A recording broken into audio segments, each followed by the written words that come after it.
Bonjour à tous, bienvenue sur ce live. On va vous présenter les projets de fin de formation de la promo Krypton. Avant toute chose, est-ce que vous pouvez me confirmer que vous entendez bien et que vous nous voyez bien? Ça a l'air cool, super. On va pouvoir commencer alors. Alors avant d'entrer dans le vif du sujet, peut-être que certains d'entre vous viennent ici pour la première fois, peut-être que tout le monde ne connaît pas tout à fait le contexte dans lequel on se trouve. Est-ce que vous connaissez peut-être pas tous O'Clock, l'école, ou le fonctionnement de cette période-là de projet, le contexte particulier dans lequel on se trouve ici. Donc, avec moi ce soir, j'ai JC. JC qui est prof à O'Clock, qui est un des plus anciens et qui va peut-être nous présenter le contexte, l'école. Si tu peux y aller, JC. Oui, alors bonjour à toutes et à tous, comme on dit. Donc pour ceux qui ne connaîtraient pas l'école, donc qu'est-ce que c'est qu'Oclock? C'est une école en ligne qui permet de devenir développeur web en 6 mois. La particularité d'Oclock, c'est que la formation s'effectue en téléprésentiel, donc c'est-à-dire chez soi, et 100%, enfin c'est du 100% téléprésentiel hein, pour tout le monde. Donc l'étudiant se connecte du lundi au vendredi de 9h à 15h sur le cockpit, donc sur partie spécifique de Clock, et donc pour suivre les cours que les formateurs donnent en direct. Suite à ces cours, après 15h, on donne donc des challenges, des exercices à effectuer. Donc c'est vraiment du temps plein. En général, on travaille beaucoup. Donc c'est voilà, c'est de la formation à temps plein. Les étudiants sont formés à différents langages utiles aux développeurs web actuellement. Vous pourrez voir ça sur le programme du site O'Clock, si ça vous intéresse plus. Mais en gros, JavaScript, PHP principalement. HTML, CSS, enfin voilà, toutes les technos de base. On a donc comment se découpe le programme. Donc c'est 6 mois découpés en 4 parties. Donc on a 3 mois pour ce qu'on appelle le socle, c'est-à-dire les incontournables, les langages incontournables, suivi de 1 mois supplémentaire pour se spécialiser dans un langage ou une techno, en l'occurrence pour le moment Symfony, React ou WordPress. Il y a 1 mois de projet professionnel, donc ce qu'on va voir là, c'est le résultat de ce mois-là, justement, spécifiquement. Et ensuite, une période plus ou moins longue d'accompagnement aux techniques de recherche d'emploi. C'est pour ça qu'on a dit 6 mois, c'est qu'en fait, on a, après la période de projet, on vous accompagne, enfin, on accompagne les étudiants pour la recherche d'emploi. Et donc, c'est voilà, on les lâche pas dans la nature comme ça. Et vraiment, il y a un coaching qui est bien, très bien fait pour que, parce que l'objectif, c'est le retour à l'emploi hein, quand même, malgré tout, derrière tout ça.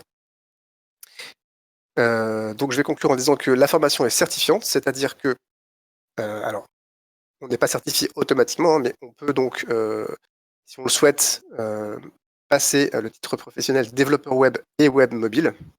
C'est un diplôme de niveau 3 et c'est un équivalent bac+2. Donc ceux qui le souhaitent peuvent passer ce diplôme donc, devant un jury. Donc c'est tout un... Il y a toute une... Comment dirais-je? Enfin Un bref, examen, enfin voilà, une un examen, c'est soutenance. ça. C'est un examen, une soutenance à présenter. Voilà. Et ben voilà, en gros, c'est voilà, je vous ai présenté rapidement O'Clock. Et donc je vais passer la parole à Déborah, je vais rendre la parole à Déborah, qui va vous présenter les projets Krypton.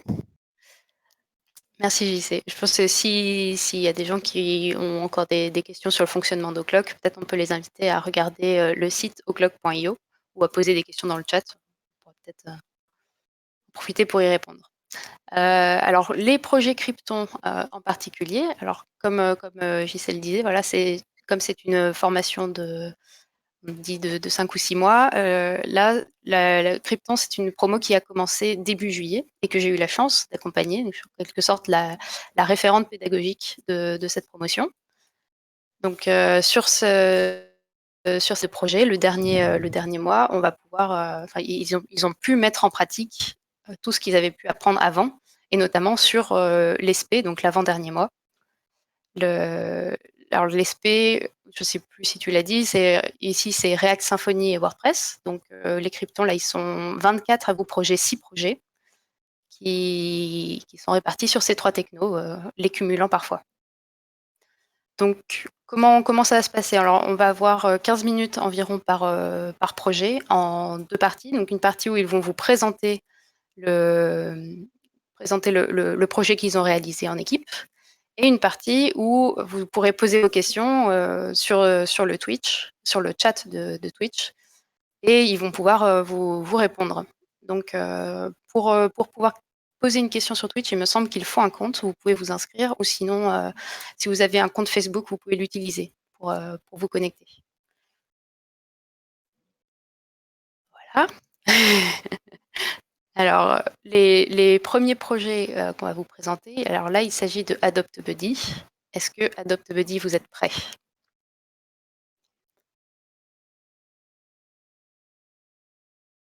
Ok. Alors, est-ce qu'on peut donner la parole à Frédéric? Frédéric, tu nous entends? Bonjour, oui, je vous entends. Hello. Alors, vas-y, on veut tout savoir sur ton projet. Raconte-nous.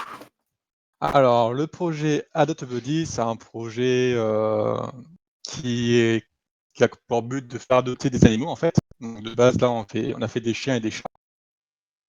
Et du coup, c'est à destination, en fait, de tous les organismes style SPA.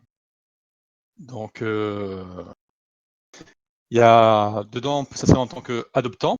Donc, c'est ceux qui vont faire les demandes d'adoption.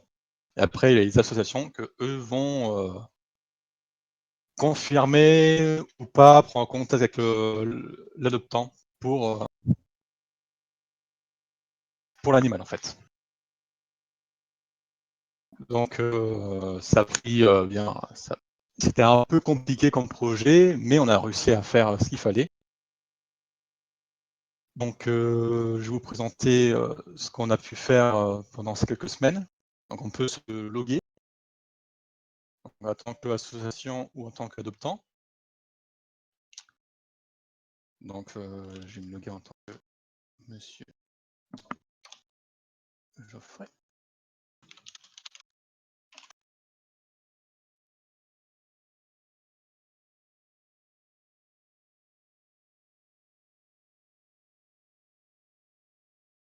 C'est bon?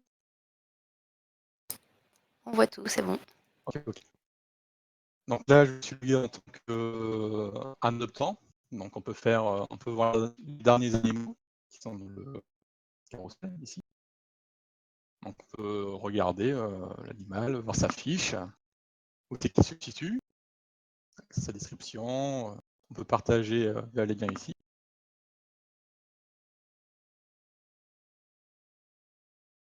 On peut aussi faire des recherches. Donc par exemple, l'association en refuge animaux, je veux des chiens, race berger allemand. Ah, ça lag. Ouais, alors Ah. si tu peux ralentir un tout petit peu, voir Pas de si, souci, ouais. ouais, si ça peut laguer un peu moins, voir. Et contrôler en même temps sur Twitch, éventuellement, comment ça rend. Merci. Donc, j'ai fait une recherche. Ah oui, que là. D'accord. Après, on peut choisir les couleurs. Ici, c'est pour revenir à la page d'accueil, normalement. Voilà.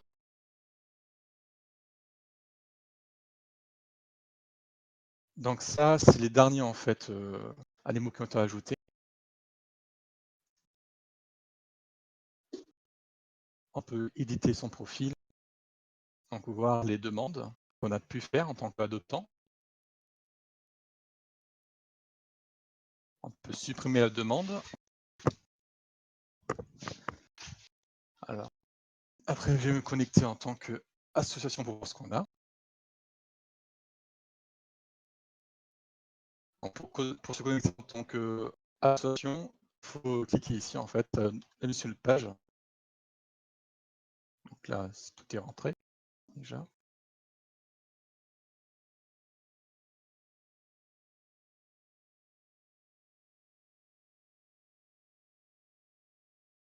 Alors, la particularité de l'association, c'est quand on veut éditer le profil, on peut voir les demandes qu'on a reçues, voir les statuts, s'accepter, en attente ou refuser. On peut confirmer ou rejeter la demande.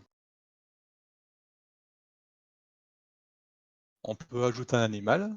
Donc on peut mettre un animal, choisir le sexe, espèce, etc. Et à la fin, quand on va ajouter l'animal, on va mettre une photo et ce dernier sera ajouté ici. Et je me... voilà. Il sera ajouté ici. Donc on va aller faire un test pour voir. Mon profil, demande, ajouter, on va mettre test, mâle, c'est un chien. On a toutes les races de tous les chiens. Il y en a beaucoup. Son pelage, la couleur, sa taille, son âge, je vais mettre 4. Description, animal. Donc on ajoute l'animal.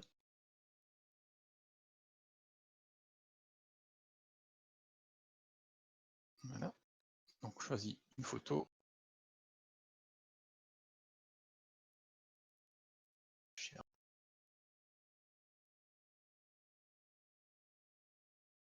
On upload. Normalement, ça devrait être bon.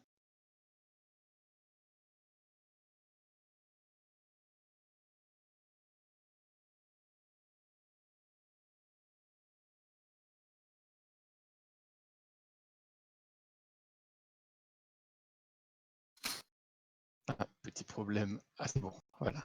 Ah non. Ouh.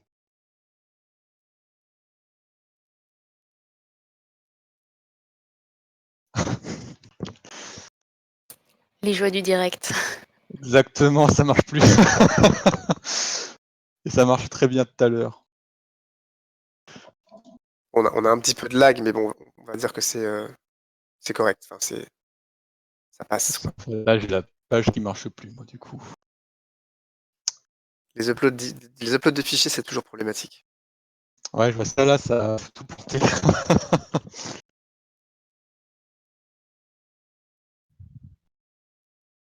Ouais.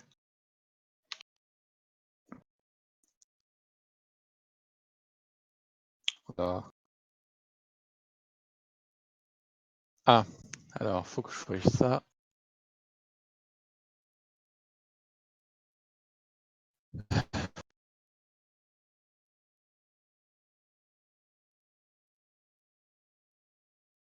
Ah ouais. Ah, j'ai un gros problème là.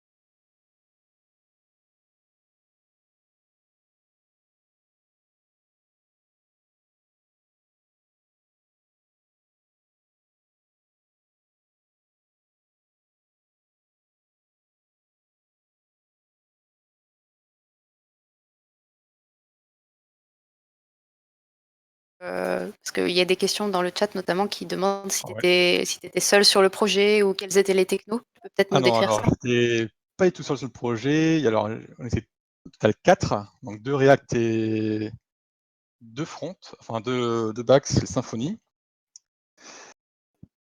Et du coup, on a utilisé JWT pour gérer tout ce qui est session d'utilisateurs. Parce qu'en fait, pour faire communiquer React et Symfony avec les sessions, il faut faire des tokens. Donc il y a JWT qui fait ça. Quoi d'autre? C'est facile à mettre en œuvre, ça, JWT? C'est assez compliqué parce que j'ai commencé à le faire. Après, il y a Michael et Geoffrey qui ont fait la suite, qui ont tout fini. Donc eux peuvent vous dire exactement comment ils ont fait. Parce que on a fait Elasticsearch par contre aussi pour faire toute la recherche. Toute la recherche, en fait, vous avez vu pour Activity, c'était Elasticsearch. Et on a fait aussi le système de mail. Donc qui fait qu'on s'inscrit, on reçoit un mail. On peut aussi envoyer un mail à l'association en fait, pour justement contacter l'association pour l'animal, pour savoir, pour avoir plus d'informations dessus. Et voilà. Et sinon, je crois qu'il y a eu d'autres technos, mais qui étaient beaucoup plus utilisés côté front. Parce qu'en fait, nous, côté back, on avait Happy Platform pour faire le lien Symfony React. Et en fait, Happy Platform a beaucoup simplifié le côté back, parce qu'en fait, je faisais tout seul. On a quand même fait le système de mail, tout ce qui était là. Mais vraiment, Happy Platform a fait la plus grosse partie, en fait, tout ce qui est création, modification d'une table, tout ça, en fait. Après, oui. Non, mais vas-y, continue. J'avais une autre question, mais... Ah, vas-y, c'est bon. J'allais te demander, tu parlais tout à l'heure d'Elasticsearch. Il me semble que vous l'aviez gardé pour la fin. Alors maintenant, rétrospectivement, est-ce que c'était un bon choix stratégique ou pas? Alors, bon choix stratégique. Ça, après, oui, vas-y. Après, il y a Geoffrey qui peut peut-être vous dire par rapport à ça. Peut-être. Ouais, je vais pouvoir mieux en parler pour le coup que Frédéric sur cette partie-là. Au final, oui, c'est une très bonne solution, Elasticsearch. On a vraiment galéré pour le coup pour pouvoir connecter notre serveur directement à une base de données qui travaille avec Elasticsearch, puisque pour le coup, là, on a deux bases de données. On a une base de données pour les animaux qui sont affichés en page d'accueil et qui envoie les données, donc les nouveaux animaux, vers une autre base de données qui est faite pour Elasticsearch.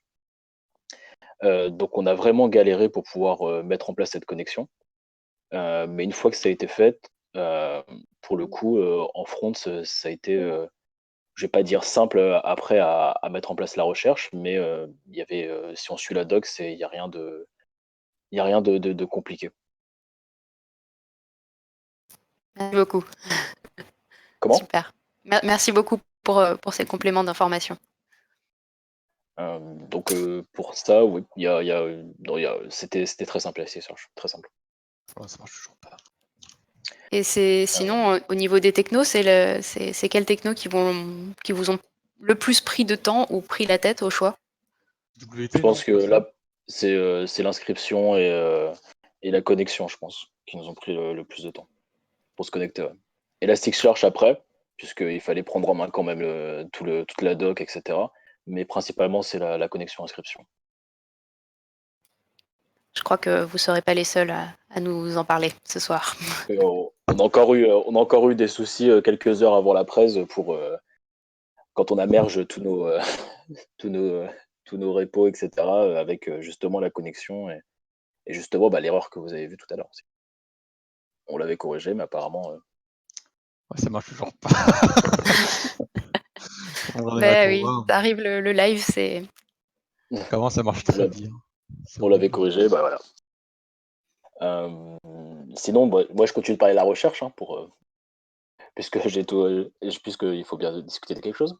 La recherche, J'avais donc, d'autres tout est questions fait. sinon. Vas-y. Mais sinon, pour la recherche, tout est filtrable. Quand on clique en page d'accueil, on clique sur le nom d'une ville, et ben, on retrouve directement sur la page de recherche avec les animaux filtrés dans la ville. tout est dynamique. Donc dans la ville, s'il y a tous les champs sont filtrés. Donc si on arrive dans une ville, et ben on nous donne automatiquement les associations dans cette ville, les animaux dans cette ville, la race dans cette ville, les races dans cette ville, etc., etc. Ok. Donc pour le coup, c'est plutôt très bien foutu. Et vous allez le mettre en prod, ce site? Vous allez le faire vivre après la formation? On Je va vais adopter un corriger, chaton. on va corriger les bugs. Et après, il y a certaines fonctionnalités qu'on aimerait mettre en place avant une possible mise en ligne.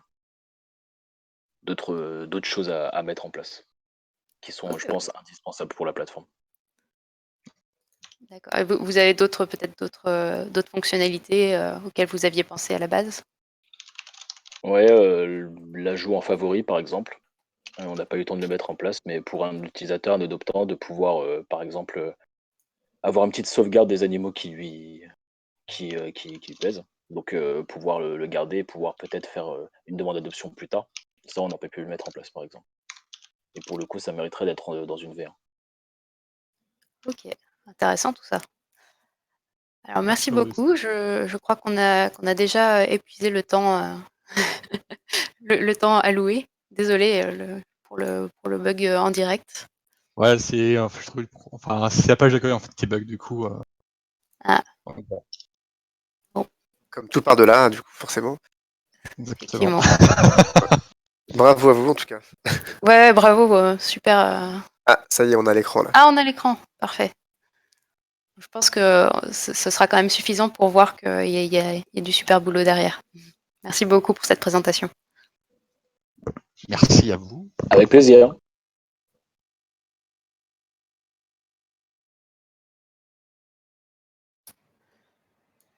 On va peut-être passer du coup à Citadel. Est-ce que Citadel, vous êtes prêts? Oui, Ah, super. bonjour. Bonjour, Gabriel. Bonjour.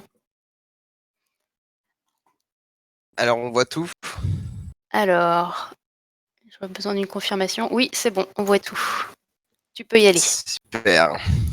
Alors, notre projet qui s'appelle Citadel. Dans l'équipe, on était 4 React, donc full front, avec Diane Ginsburger, Victor Volonda, Jérémy Bérec et moi-même, Gabriel Demoy. Donc ce projet, c'est quoi? En gros, on a fait un jeu sur navigateur de stratégie en temps réel, massivement multijoueur, et dans un monde post-apocalyptique.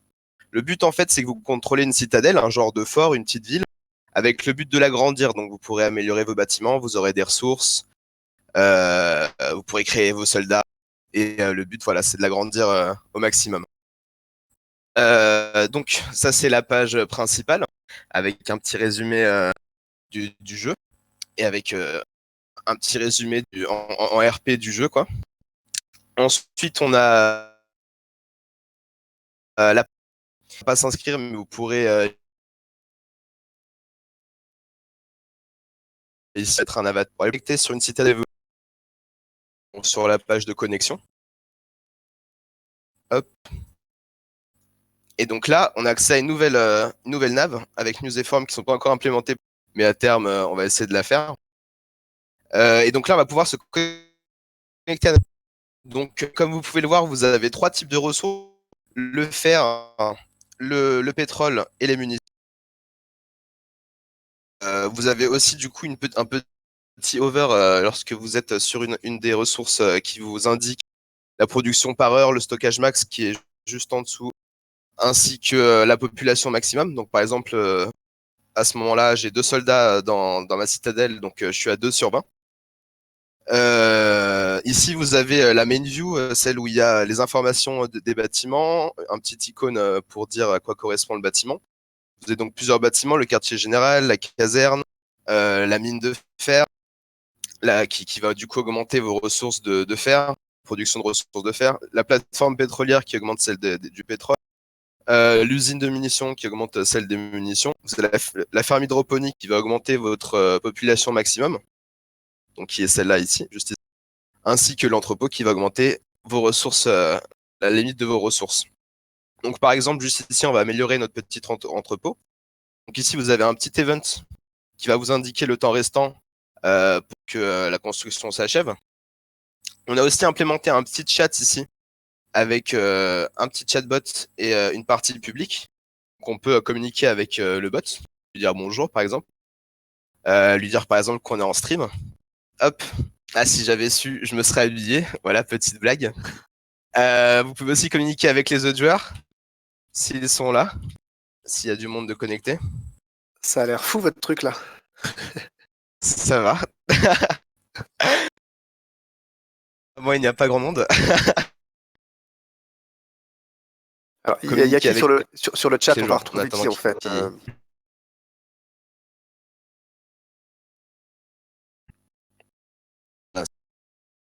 C'est un petit exemple.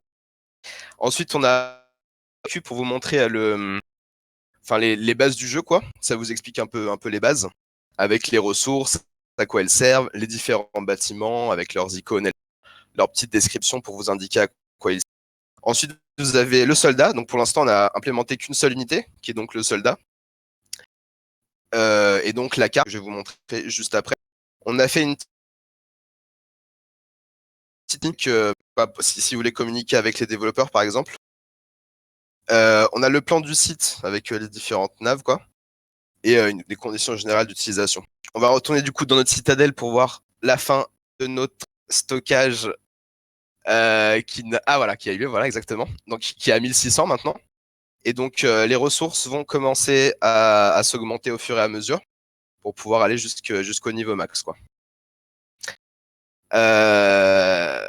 Je crois que c'est bloqué. Attendez rapidement.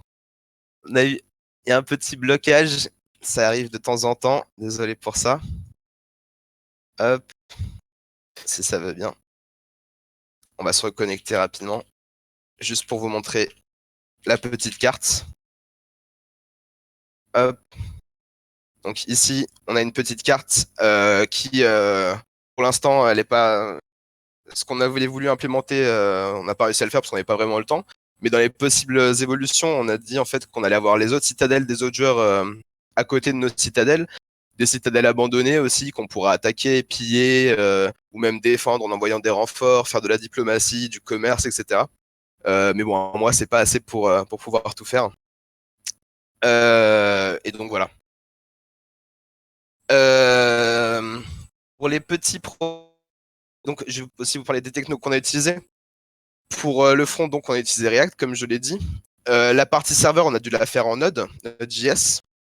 On a implémenté aussi la base de données, on a utilisé MongoDB. On a eu besoin de 2 bases de données, une pour le site en général et une autre pour le chat, enfin pour le robot qui s'occupe du chat. Parce qu'il y avait beaucoup d'informations pour le robot, du coup on a dû faire une autre base de données. Et donc on a aussi utilisé Firebase pour le chat. Donc voilà, ça c'est les technos qu'on a utilisés. On a utilisé aussi quelques petits à droite à gauche. Je pense que c'est pas très utile de les énumérer.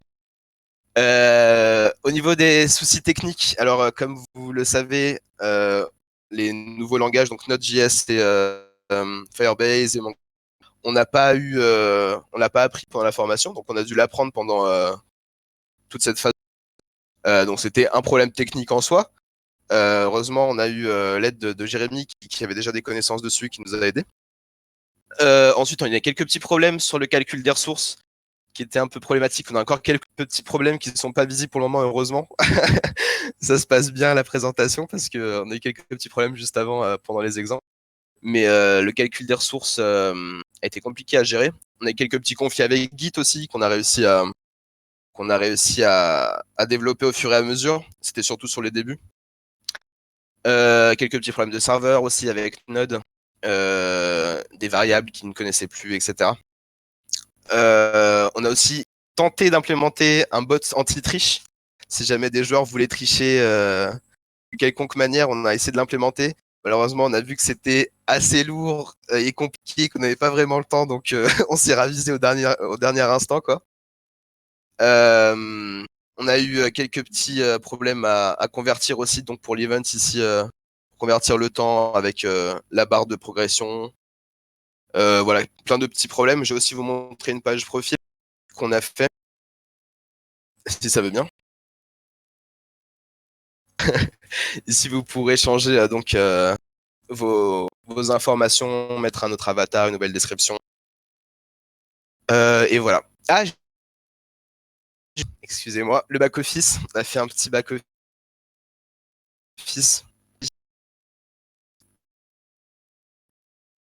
Euh,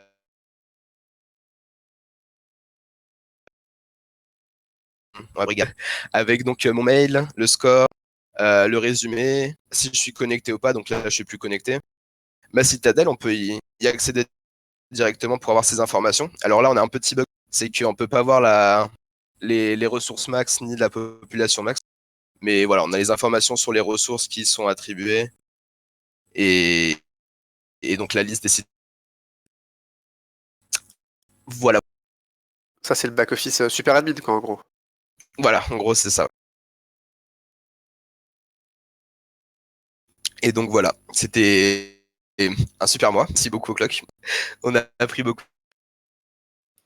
Vous avez pu mettre en place tout ce que vous aviez prévu au minimum, votre MVP, comme on dit, votre prototype de base. Enfin, tu dis qu'il manque des fonctionnalités, mais il y a déjà pas mal de taf quand même, j'ai l'impression.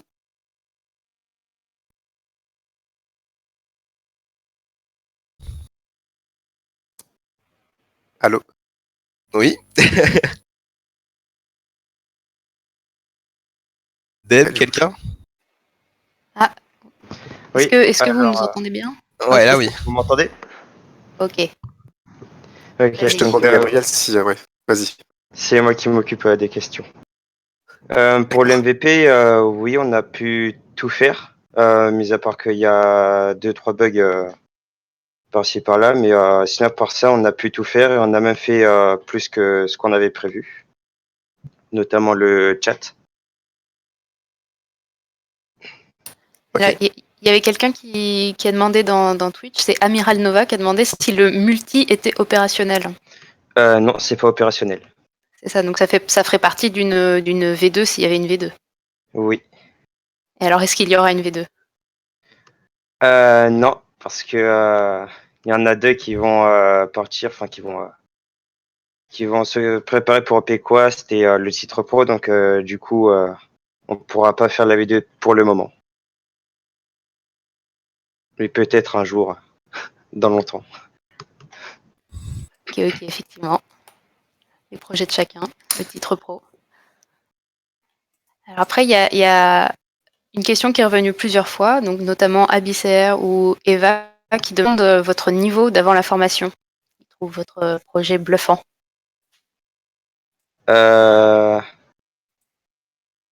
Avant la formation, je sais pas trop, je connaissais pas trop le niveau de mes collègues avant la formation. Alors, Victor dit que son niveau était de 0. Diane dit pareil. Alors, peut-être que Gabriel, tu peux compléter? Ouais, moi j'avais quelques bases en programmation, ouais, mais pas en développement web, non. Par contre, toi, Jérémy, tu avais déjà des petites connaissances? Ouais, j'avais déjà des connaissances. Très bien. Ouais, ça fait un beau combo. En tout cas, l'équipe. Ah, merci, c'est gentil.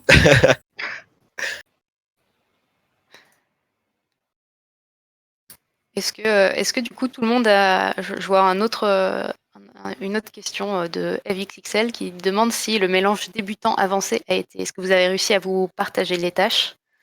Est-ce que c'est plutôt ceux qui avaient déjà des compétences qu'on tout fait ou comment ça s'est passé? Alors, j'ai fait pas mal de choses, mais après, en même temps, j'ai expliqué à Diane, Gabriel et Victor ce que je faisais, pourquoi, comment ça marche. Je leur ai expliqué tout ce que je faisais. Et dans la répartition des tâches, ils ont quand même fait pas mal de choses de leur côté. Euh, Donc et tout le monde c'est, a pu toucher au bac notamment? Parce qu'a priori, oui, ils ont c'était pas tous, forcément dans la formation React, ça c'était plutôt front. ouais, ils ont tous touché au bac. plus ou moins, mais ouais, ils y ont touché. Super l'échange de compétences. Ouais, c'était vraiment un super travail. Jérémy nous a vraiment beaucoup initié au nouveau langage qu'on a dû apprendre. Et franchement, après ce mois de projet, j'ai l'impression que on a appris le double, quoi, de toute la formation. C'est vraiment hyper important ce mois de projet, quoi. Ouais, tu fais bien de le souligner, effectivement, on level up vachement, comme on dit, sur ce mois-là. On est en condition et forcément, il y a plein de choses qui se passent, quoi. C'est certain.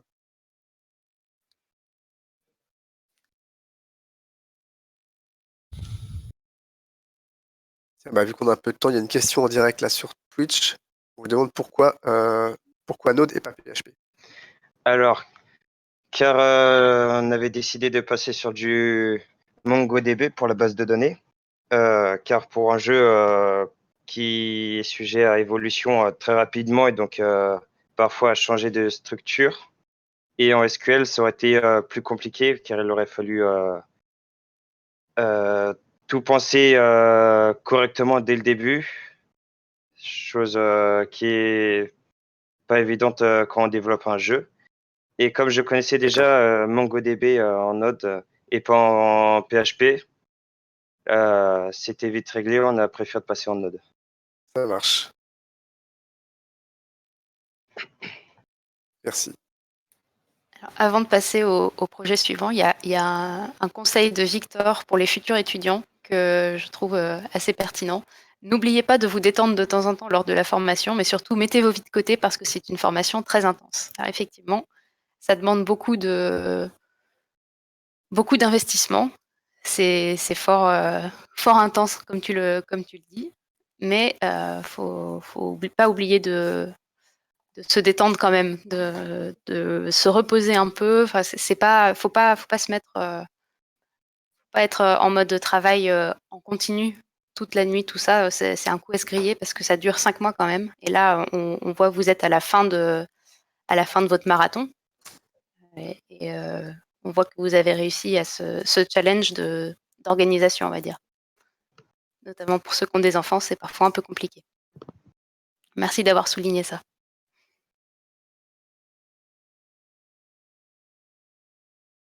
Et donc voilà. On va Merci peut-être beaucoup au passer clock. Merci à vous pour cette Merci à vous présentation. et bravo. Alors le prochain groupe, c'est Jeux Vidéal. Est-ce que vous êtes prêts à présenter? Oui. Super.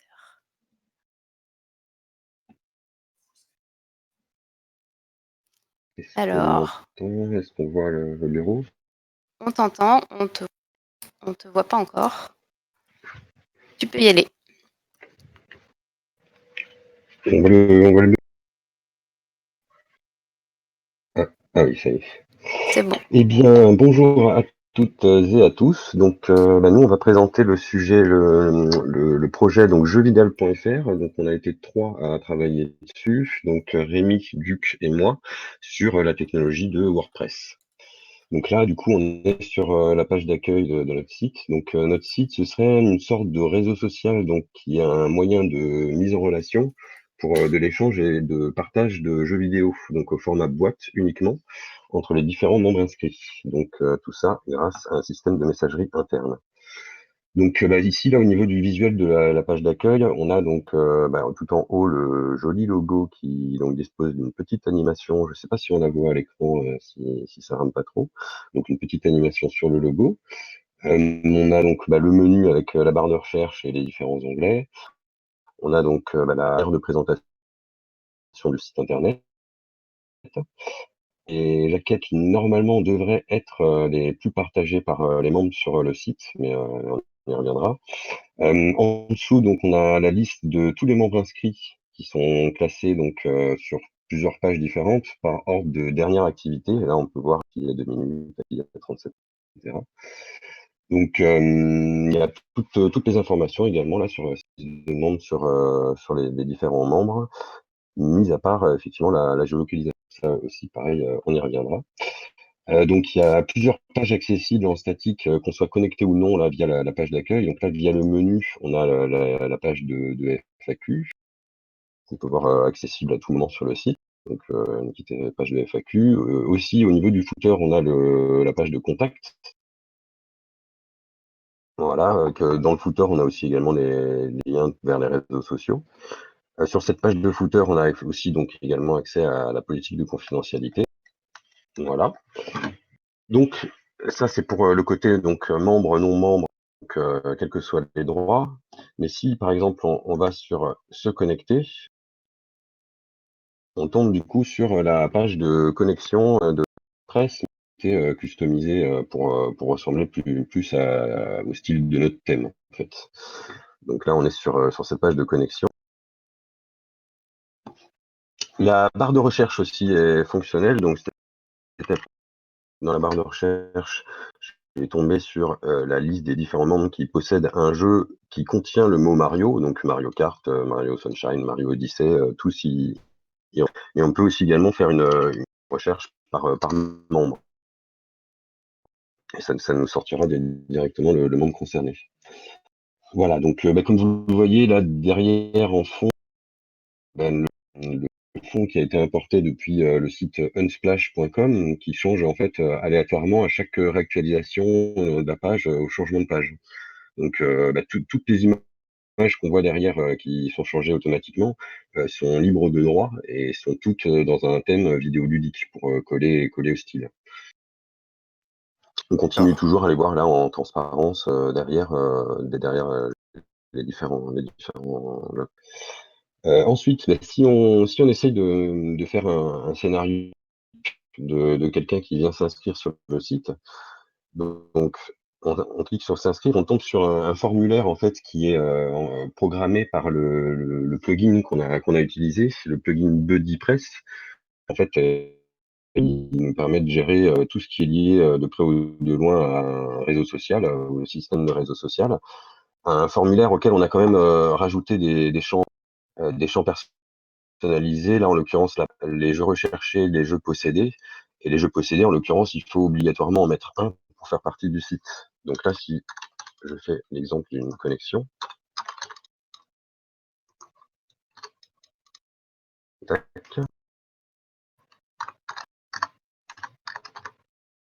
Voilà, donc peu importe la date de naissance, on s'en fiche. Voilà, je suis né en 2026.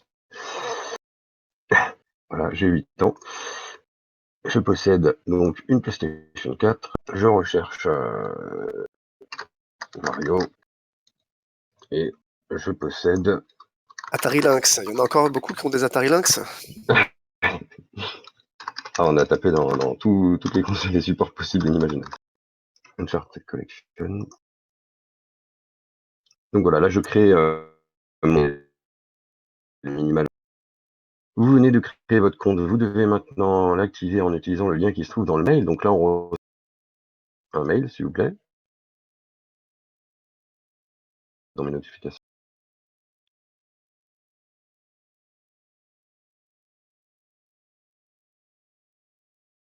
Voilà. On reçoit un mail donc qu'on a personnalisé aussi également. Je vais un lien avec une clé d'activation qui a priori voilà, est déjà pré-remplie. On a simplement à l'activer rempli le mail, donc on peut le copier pour activer le compte. Je l'active. Voilà, maintenant je suis connecté. Donc qu'est-ce que je vais faire? Je vais me connecter. Donc on tombe sur la page de connexion, hein, celle de WordPress qui a été customisée. Donc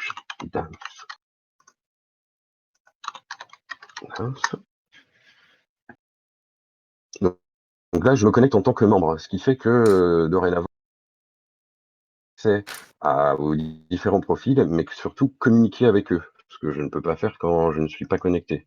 C'est-à-dire que là, par exemple, au maire, je peux effectivement directement, message privé, lui envoyer un message privé. Mais du coup, là, une fois qu'on est connecté, on constate qu'il n'y a plus les mêmes onglets. Donc, il n'y a plus se connecter et s'inscrire. Maintenant, donc, quand on tape sur mon profil, eh bien, on a toutes les informations de notre profil, en l'occurrence la plateforme ici qui est cliquable, c'est-à-dire que lorsqu'on clique sur PlayStation 4, on tombe personnes qui possèdent une PlayStation 4 au niveau de la liste des membres. Et on a la possibilité de modifier les informations de profil, rajouter un avatar, rajouter une en-tête. On a aussi également des informations qu'on a remplies au niveau du formulaire d'inscription, ainsi que les différents champs personnalisés, donc les jeux qu'on recherche ou les jeux, on peut les actualiser à tout moment. Et le plus important, on peut s'enregistrer donc une géolocalisation. Donc ça, on s'est servi du plugin GeoMyWordPress. Pour le coup, c'est vrai on nous proposait Google Maps, mais qui était une solution payante. Donc, du coup, on est passé par une solution gratuite directement pour contourner un petit peu le souci. Ouais, je vois du leaflet là derrière. Il doit y avoir Ça. une street map, j'imagine. C'est ça, tout à fait. C'est ça. Donc là, effectivement, si je veux, je peux noter directement ma ville, Montpellier. Tac, et voilà, update location. Ah oui, il a mis mon adresse qui n'est jamais retrouvée par aucun. Tac. Voilà. Du coup, ça veut dire que. Juste une petite question en passant. Oui. Là, toutes les interfaces se font côté front. Enfin, à aucun moment le user ne rentre dans le back-office WordPress. Tout se fait par des interfaces front. Tout à fait. Toutes les informations sont quand même bien. Toutes les informations sont bien enregistrées en base de données. Ouais, Mais effectivement, il n'y a pas de. Alors pour ça, on n'a pas eu le temps en fait de pouvoir mettre en place la liaison et mettre entre les utilisateurs et les jeux qu'ils possèdent avec une API en fait IGDB qui est un listing de tous les jeux vidéo en fait, de enfin, des fiches de jeux vidéo où il y a leurs jaquettes, leurs informations, date de sortie, etc. On n'a pas eu l'occasion de pouvoir le mettre en place encore. Donc voilà. Ensuite, qu'est-ce que je peux dire d'autre?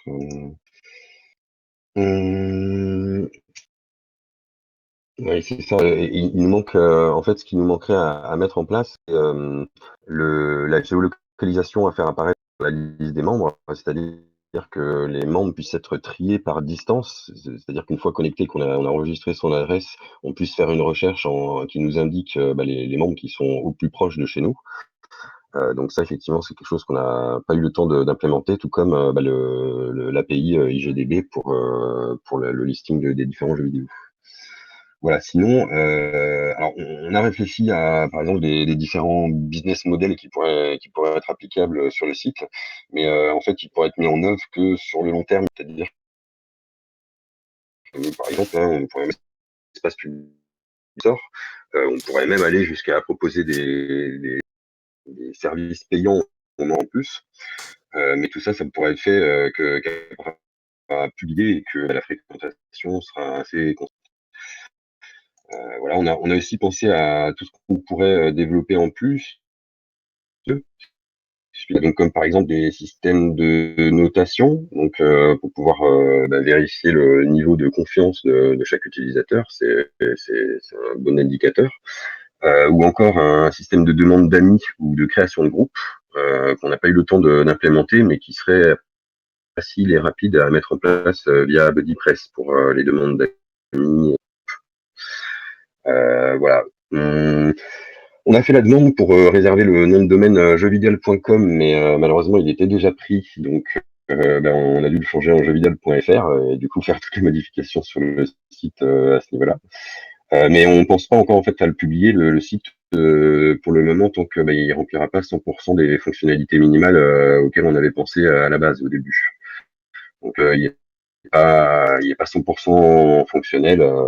On va pas encore le mettre en ligne. Par contre, c'est vrai qu'au niveau de du responsive, je sais pas si ça va bien s'afficher, mais au niveau du responsive, on est sur quelque chose de responsive en fait à tous les niveaux, que ce soit sur la page d'accueil ou que ce soit au niveau du plugin BuddyPress, tout est assez bien répondant au format. Là, si par exemple je mets au format iPhone 10, voilà, on a notre page d'accueil qui est responsive. Voilà, au niveau de la répartition du travail, estimé que comme on n'était que trois, en fait, on a estimé que le plus efficace serait de se répartir le travail par compétences directement. Donc Rémi, lui, en tant que project manager et leader front, il s'est occupé surtout de toute la partie front avec toute notre splendide intégration du site, ainsi que de décider de l'organisation pour nos heures de travail en commun, puisque il était project manager. Donc il s'occupait de ça à ce niveau-là. Duke, en tant que leader back-end et Git master, il a eu la lourde tâche de s'occuper de la partie back, donc le coding pur, et de nous gérer aussi au niveau de nos manipulations Git, puisqu'il était Git master aussi à ce niveau-là. Et puis moi, en tant que product owner, comme j'étais à la base l'instigateur du projet, celui qui avait eu l'idée, j'ai surtout rédigé tout ce qui est paperasse d'avant-projet, donc cahier des charges, conception des wireframes, etc. J'ai suivi le projet des deux côtés pour que en fait ça suive bien, que ça suive bien des deux côtés. Et puis j'ai fait des recherches aussi également, des tests aussi de mon côté pour vérifier un petit peu que tout roulait bien. Et j'ai surtout, moi de mon côté, ça se limité, si je puis dire, à gérer les réglages au niveau du plugin BuddyPress. Donc au niveau du plugin BuddyPress, c'est moi qui avais géré. Voilà. Et puis au niveau de l'organisation, donc là j'ai parlé de la répartition, mais au niveau de l'organisation, on se réunit tous les jours en fait, et pendant environ 6 à 8 heures par jour, donc matin et après-midi, en moyenne 3 heures matin, 3 heures après-midi. Mais pour travailler ensemble, on s'aidait du partage d'écran entre nous. Et puis à côté, en parallèle, c'est sûr qu'on travaillait aussi en plus de notre côté pour nos recherches, nos tests et nos différentes avancées.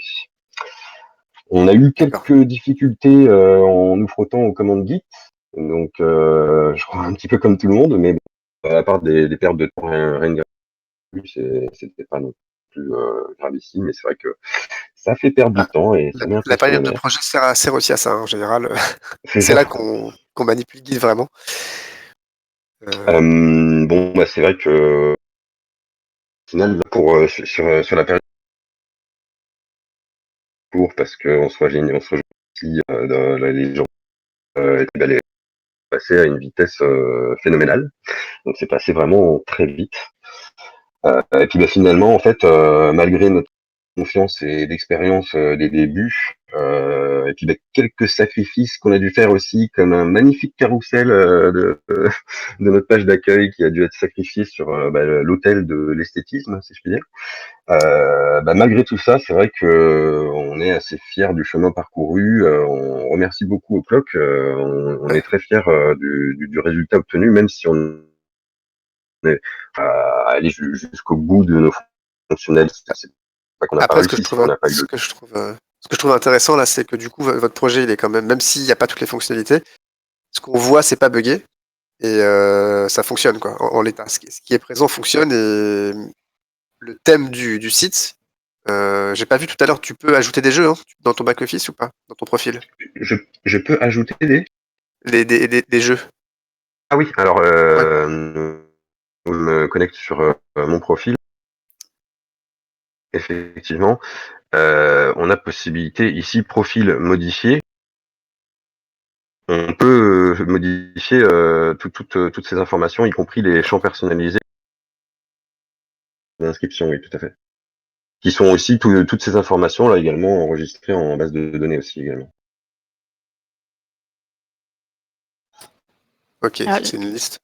je vais peut-être vous couper. On a déjà dépassé le temps. Je suis désolée.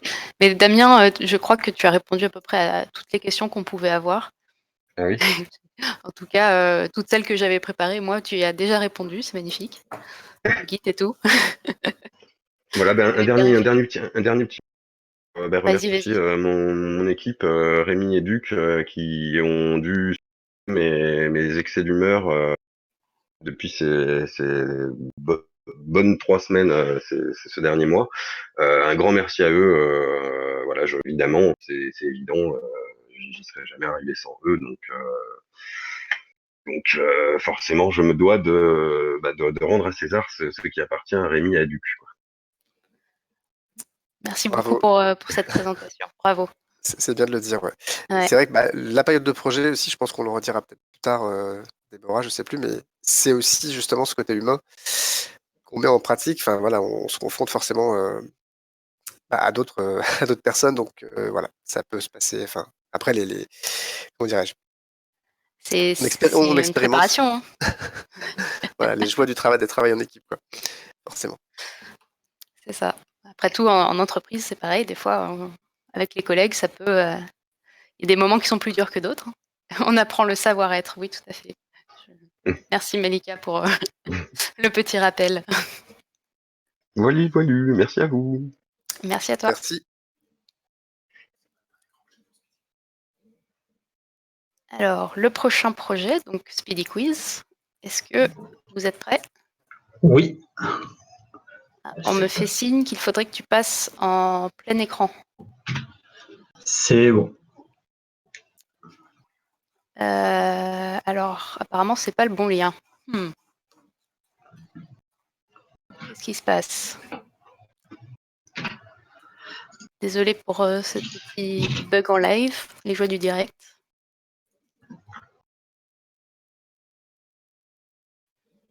Ah, on a un problème de lien, c'est pas le bon. Eddie, est-ce que tu peux nous redonner ton lien de partage? Parfait.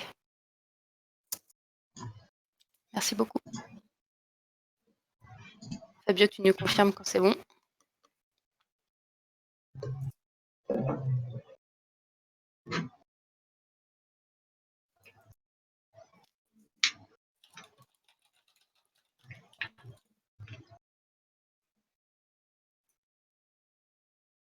Ah, c'est pas le bon projet à l'écran. On va y arriver, on va y arriver. C'est pas le bon lien.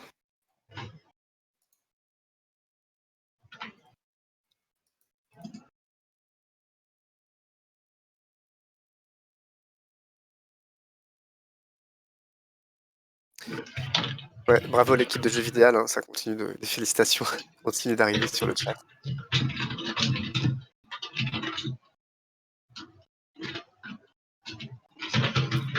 Ah, c'est bon. Non, c'est pas bon. Si, c'est bon. Ok, on va pouvoir y C'est aller. bon. Désolée pour le contretemps. Alors, vas-y, tu peux y aller. Bonjour à tous. Donc, je vais vous présenter le projet qu'on a réalisé ensemble, donc Speedy Quiz. C'est un projet où on s'est retrouvé à 4 dessus. Donc, on avait 2 développeurs front sur React, donc John et Flo, et 2 développeurs back sur Symfony, donc Malika et moi-même. Donc, pour vous résumer le projet simplement, en fait, c'est un jeu de quiz en 15 questions. C'est divisé en 3 étapes. Il y a 5 questions par étape. Et le but est d'aller le plus loin possible pour marquer le plus de points possible. Donc, la difficulté du jeu, c'est qu'il y a un chronomètre et qu'il faut répondre aux 15 questions dans un temps imparti. Et il y a un choix de difficulté, facile, moyen ou difficile. Et la difficulté va influer le temps qu'on a pour répondre à l'ensemble des questions. Sachant également que les questions de l'étape 3 rapportent plus de points que les questions de l'étape 2, qui elles-mêmes rapportent plus de points que les questions de l'étape 1. Et le joueur a des jokers pour s'aider. Donc, je vous propose de vous montrer tout ça en pratique. Donc, ici, en fait, on est d'abord simplement sur la page d'accueil quand on n'est pas connecté ou quand on est un simple visiteur. Donc, la personne peut se connecter donc, sur son compte. Donc, on a préparé un compte pour la démo. Et donc, une fois que la personne se connecte, elle va arriver sur la page d'écran, la page d'accueil qui propose l'ensemble des thèmes pour jouer. Donc, ici, elle retrouve simplement son menu. Et ici, elle retrouve les informations donc, liées au jeu, c'est-à-dire son nombre de parties, son nombre de points et les différents jokers qu'elle a de disponibles. Donc, il faut savoir que quand on lance une partie, la partie est consommée et que donc normalement, quand on crée un compte, on a 2 parties et ensuite les parties sont régénérées toutes les 24 heures à raison d'une partie toutes les 24 heures via une tâche cron. Donc, je vous propose de faire la démonstration sur le thème espace en facile. Donc là, le joueur choisit sa difficulté. Donc, on lui demande s'il est bien prêt pour le quiz. Et donc, une fois que le joueur clique, il arrive donc directement sur le quiz. Donc là, vous voyez que le chrono est en route. Ici, on a différents jokers. Donc, on a 4 jokers, en fait. Le joker skip, qui permet donc de passer à la question suivante. Donc ici, par exemple, admettons que je ne connaisse pas la réponse. Je peux appuyer ici et je passe directement à la question suivante sans avoir la bonne réponse. On a le joker revive. Donc, c'est un joker qui permet là aussi, quand on n'a pas la réponse, de recommencer au début de l'étape en cours. Donc là, par exemple, je suis à l'étape 1, admettons que je n'ai pas la réponse. J'appuie sur le joker et hop, je reviens au début de l'étape. Donc évidemment, normalement, c'est d'autres questions. Simplement, là, pour le test, on a un jeu de données limité. Donc c'est pour ça qu'on revoit la même question. Le 50-50 n'est pas disponible dans cette étape, puisque son principe, c'est d'enlever 2 mauvaises réponses. Ici, dans la première étape, on n'a que 2 propositions, donc ça ne s'applique pas. Et ici, vous avez le joker, donc Timer Plus. C'est un joker qui permet de redonner du temps au chronomètre. Donc quand je clique, on regagne un petit peu de temps au cas où on est un peu ric-rac au niveau du timing. Donc, je vous propose d'avancer dans le quiz pour vous montrer ce qui se passe une fois qu'on arrive à l'étape 2. Donc ici, là, le joueur répond. Et une fois qu'il arrive à l'étape 2, donc la difficulté augmente, puisque cette fois, ce n'est plus 2 propositions de réponse, mais 4. Donc, ça devient plus dur. Ici, vous voyez que le 50-50 s'active, et donc on peut l'utiliser pour avoir plus que 2 choix de réponse. Là, c'est grisé parce qu'on autorise en fait qu'un joker type par partie. Donc, ensuite, ça, c'est l'étape 2. Donc, pareil, je vais avancer. Et on va voir ce qui se passe une fois qu'on arrive à l'étape 3. Donc, une fois arrivé à l'étape 3, on arrive sur un champ où le joueur doit lui-même rentrer la réponse. Donc, il n'a plus la possibilité de choisir parmi des réponses proposées. C'est vraiment à lui de directement proposer les réponses. Et donc, je vais aller jusqu'au bout de la partie pour vous montrer ce qui se passe une fois que c'est terminé. C'est déjà impressionnant. Déjà. La vitesse de la lumière, si tu peux la saisir à la main aussi. C'est plus compliqué. C'est pour ça qu'il faut la mis en question. Du coup, j'ai plus beaucoup de temps. Je valide. Et donc, une fois qu'on arrive en fait en fin de partie, on a une petite modale qui s'affiche et qui nous rappelle le nombre de points qu'on a gagné. Donc, c'est automatiquement crédité sur le compte du joueur. Et puis, donc, il y a à nouveau sur le menu pour refaire une partie. Alors, il y a juste 2 autres scénarios possibles. Donc, si ici, je relance une partie, et donc, admettons, sur cette partie, donc là, je réponds à cette question, je réponds à celle-ci, et que là, voilà, je ne connais pas la réponse, j'ai pas de joker, ou je n'ai pas envie d'utiliser mes jokers, je peux cliquer sur ce gros bouton stop. Ce bouton stop, en fait, permet d'arrêter la partie à tout moment et de sauvegarder tous les points qu'on a marqués jusqu'ici. Donc là, si j'appuie, automatiquement, la partie s'arrête, et je vais avoir le nombre de points que j'ai gagné, donc 4 points. Et pareil, je reviens sur le menu. Dernier cas de figure, c'est si on perd la partie. Donc, par exemple, si on donne une mauvaise réponse, le joueur va perdre l'ensemble des points. Donc là, en fait, si vous regardez le compteur de points, par exemple, on est à 6454. Ici, on va monter à 6456 et 6458. Là, je vais donner une mauvaise réponse. Donc, on va m'indiquer que j'ai perdu et je retombe au nombre de points initial. Le joueur ne gagne rien, c'est une mauvaise réponse. Donc voilà, c'est un jeu qui mixe en fait rapidité, choix stratégique, est-ce qu'on va tenter de répondre, prise de risque. Donc voilà, ça c'est pour le concept du jeu. Autour du jeu, on a aussi établi un classement. Donc c'est un classement simple qui regroupe l'ensemble des joueurs et donc qui montre le nombre de points. Donc pour l'instant, on a fait un classement par points. Dans d'éventuelles futures versions, pensez à d'autres classements peut-être un peu plus sympas, le nombre de mauvaises réponses ou ce genre de choses. Ici, on accède au profil du joueur, donc qui peut modifier. On a aussi essayé de développer un aspect communautaire pour pouvoir permettre aux joueurs de proposer une question. On a aussi donc les règles du jeu, tout simplement pour le joueur débutant qui arrive, et puis les mentions légales. Donc ça, c'est pour le gros du projet. Alors, ce projet, en termes de difficultés techniques, et donc il en a posé quelques-unes, aussi bien en front qu'en back. En front, les 2 problèmes principaux qu'ils ont eu, en fait, c'était le timer. parce que le timer, c'est un joker qui est décorrélé de la partie. Il n'a pas une influence directe sur le moteur du jeu en lui-même. Et donc, c'est assez dur de pouvoir l'intégrer correctement au sein de la partie côté front. Ils ont également eu, ils ont surmonté des difficultés liées aux points. Parce que, comme vous avez pu le voir, au niveau des points, il y a beaucoup de conditions qui rentrent en jeu. Quand on appuie sur le bouton stop, on sauvegarde le nombre de points courants. Quand on recommence à une étape, il ne faut pas qu'on perde tous les points. Pourtant, on revient au début d'une étape. Il faut sauvegarder les points à la fin d'une partie. Enfin, voilà, il y avait plusieurs conditions de jeu qui rendaient pas forcément évident le système de points au niveau de sa gestion.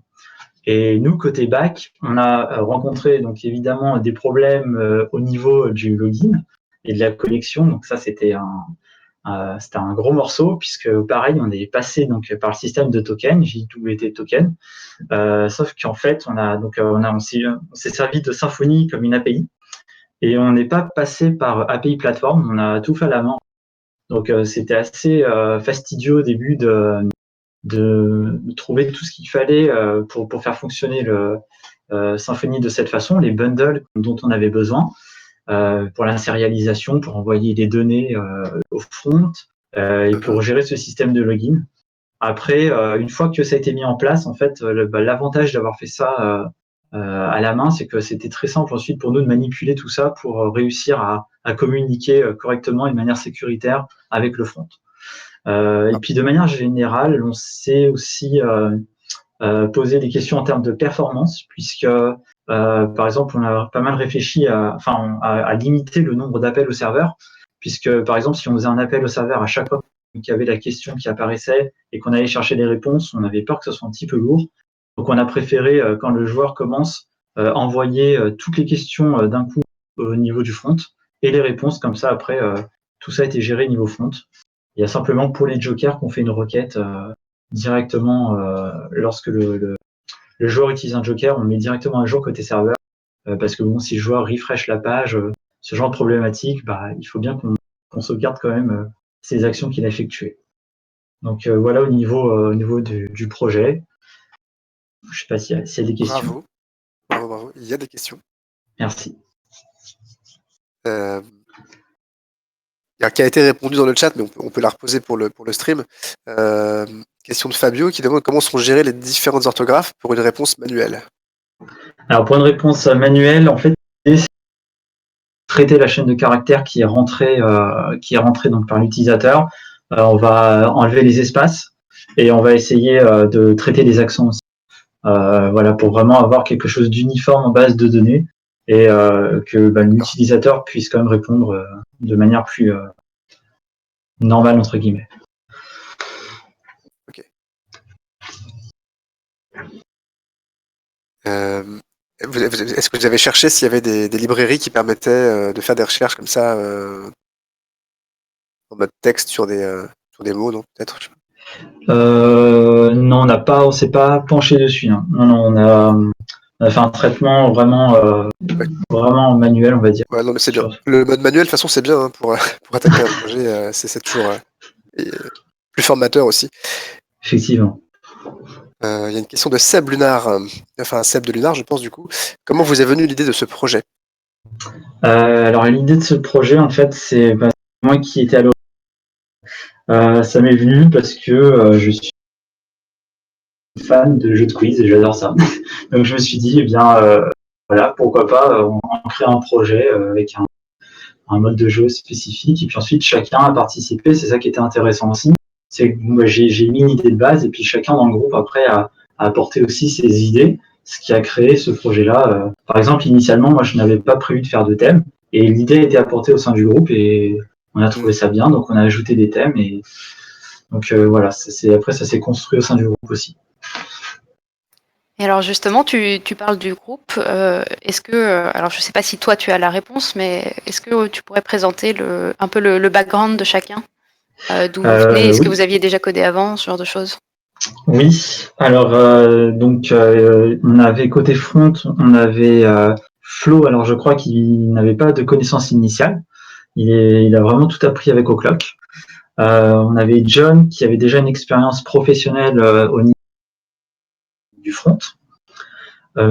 Côté bac, Malika avait déjà fait quelques tutos sur le web, Open Classroom notamment, pour avoir des bases donc dans le développement web. Et de mon côté, moi j'avais fait quelques tutos sur Open Classroom et j'avais une expérience en programmation puisque j'avais fait l'école 101, c'est l'équivalent de l'école 42 à Lyon pendant quelques mois. Et c'était pas directement du développement web, mais ça me donnait des bases en programmation. Ok, super, merci pour ces infos. J'aimerais bien rebondir d'ailleurs sur le fait que tu dises que John avait déjà une expérience professionnelle. Oui. Je ne sais pas si John, tu as un micro ou si tu veux intervenir sur le chat, juste pour préciser. Toi, tu es arrivé uniquement pour l'aspect. Tu ne connaissais pas les Kryptons avant d'arriver, donc pour l'aspect React. Donc, c'est-à-dire que tu ne connaissais pas non plus certaines personnes de ton équipe. Comment ça s'est passé ton intégration du coup? Tu es arrivé un peu comme un cheveu sur la soupe. Comment vous avez créé un peu l'équipe de ce projet-là? Vous m'entendez? Ouais, on t'entend. Ouais, parce que je trouvais que le micro se désactivait tout seul. Du coup, oui, moi je suis un peu arrivé effectivement en cours de route. Si j'ai bien compris, ça faisait déjà 4 mois que la promo était en route. Moi, je me suis vraiment greffé effectivement juste pour l'aspect React parce que bah voilà, c'était ce que je voulais faire et que bah ça fait 5 ans que je suis intégrateur web et vraiment 2 ans en entreprise quoi. Et du coup, c'était une manière de. J'avais déjà fait du React pendant on va dire 1 an un peu en autodidacte au sein de mon entreprise, mais du coup c'était pour moi une manière de consolider tout ça et bah d'arriver dans cette promo un peu en cours de route. Effectivement, c'était un peu particulier, mais c'était très agréable parce que j'ai été assez rapidement intégré et puis bah voilà, l'aspect React, elle s'est super bien passée quoi. Donc du coup, enfin on a eu un prof du tonnerre, enfin 2 profs, on a eu Denis en dernier quoi. Mais c'est vrai que c'est Philippe qui nous a fait quand même majoritairement tous les cours et franchement, j'ai rien à dire, l'aspect était au top quoi. Franchement, on a vraiment appris React en profondeur quoi. Et alors, Et tu connaissais déjà un peu React, mais tu as quand même pu apprendre des trucs, ça t'a ouais, remis. carrément. Bah, disons que moi, ça m'a remis les choses en place, en fait. Je connaissais React et Redux. J'avais déjà bossé avec. J'avais déjà fait un projet en particulier, mais j'avais fait un peu de debug sur d'autres projets avec React et Redux. J'ai appris tout seul et j'ai eu pas mal de mauvaises pratiques en apprenant tout seul, des bonnes aussi. Mais c'est ce qui m'a permis de tout remettre à plat. En fait, la formation m'a permis vraiment de tout remettre à sa place et puis d'y voir plus clair et de me dire bah c'est bon, maintenant je suis développeur front quoi. Et ça c'est, enfin voilà, j'ai rien à dire, c'est au top quoi. Là-dessus, parfait. C'est intéressant du coup d'avoir un retour un peu différent parce que là on demandait voilà ceux qui avaient déjà codé avant ou pas. Toi c'est encore différent, tu avais carrément l'expérience professionnelle. Donc, Oui, c'est intéressant oui. d'avoir ce retour-là. Ouais, mais c'est comme quoi, enfin oui, cette formation elle est à la fois pour les débutants comme pour les moyens débutants, on va dire. Je me classais plus au niveau React, hein, j'entends, parce que en termes d'intégration, j'avais quand même pas mal bourlingué, quoi. Mais ouais, au niveau React, j'étais, on va dire, voilà, moyen plus. Et c'est franchement, j'ai appris vraiment énormément de choses. Et pas que sur React, hein, même sur Git. Enfin voilà, cette période de projet aussi a été hyper instructive pour moi à plein de niveaux, quoi. Donc non, je valide à 100%. J'ai envie de dire, le métier de développeur, de toute façon, c'est un métier dans lequel on apprend tout le temps. Donc, Ah oui, sans arrêt, on c'est est clair. junior Ouais. dev for life. Ouais, c'est clair, ouais. Toujours se remettre en question, c'est hyper important. Merci pour ton retour. De rien, avec plaisir. Est-ce qu'on avait d'autres questions? Ah, ou est-ce qu'on est déjà à la fin du timer? On peut peut-être en poser encore une. Est-ce que vous avez prévu de mettre en ligne? Alors la mise en ligne, pour l'instant, on l'a pas prévu directement, parce qu'effectivement, si on mettait en ligne, de notre côté aussi, on voudrait rajouter encore quelques fonctionnalités, parce qu'on avait pensé à la base à un business model qu'on n'a pas eu le temps de mettre en place. Ensuite, on n'en a pas non plus parlé, que ça, pour l'instant, ça va dépendre des projets de chacun après la formation, voir si on aura du temps ou pas pour continuer à avancer le projet. Donc c'est encore en suspens pour le moment, on va dire. Ok, ok. Bon, bah, on attendra pour pouvoir jouer alors. Voilà. Merci et bravo pour cette présentation. C'était Merci super. beaucoup. Bravo, ça te donne envie de jouer. On va peut-être passer à Tikelp. Je ne sais pas si vous êtes prêts. On est prêt. On est prêt, ouais. Super. Eh bien, allez-y.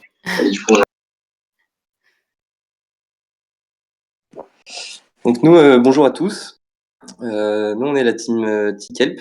On est composé de 5 développeurs. On a un React qui est Denis. Et on est 4 WordPress, donc Carole, Juliette, Sarah qui est à côté de moi, et moi, Léo. Donc c'était pas facile de s'organiser tous ensemble, mais agile, on a pu tous s'investir et voir un peu tous les domaines qu'on voulait voir pour le projet. Donc le brief rapidement, nous c'est un projet qu'on a récupéré d'une idée d'Oclock. Donc on s'est approprié ce projet. Nous on est censé être dans un développeur qui travaille pour une agence web qui a besoin d'un outil développé sur mesure permettant de gérer les erreurs et les demandes d'assistance remontées par ses clients.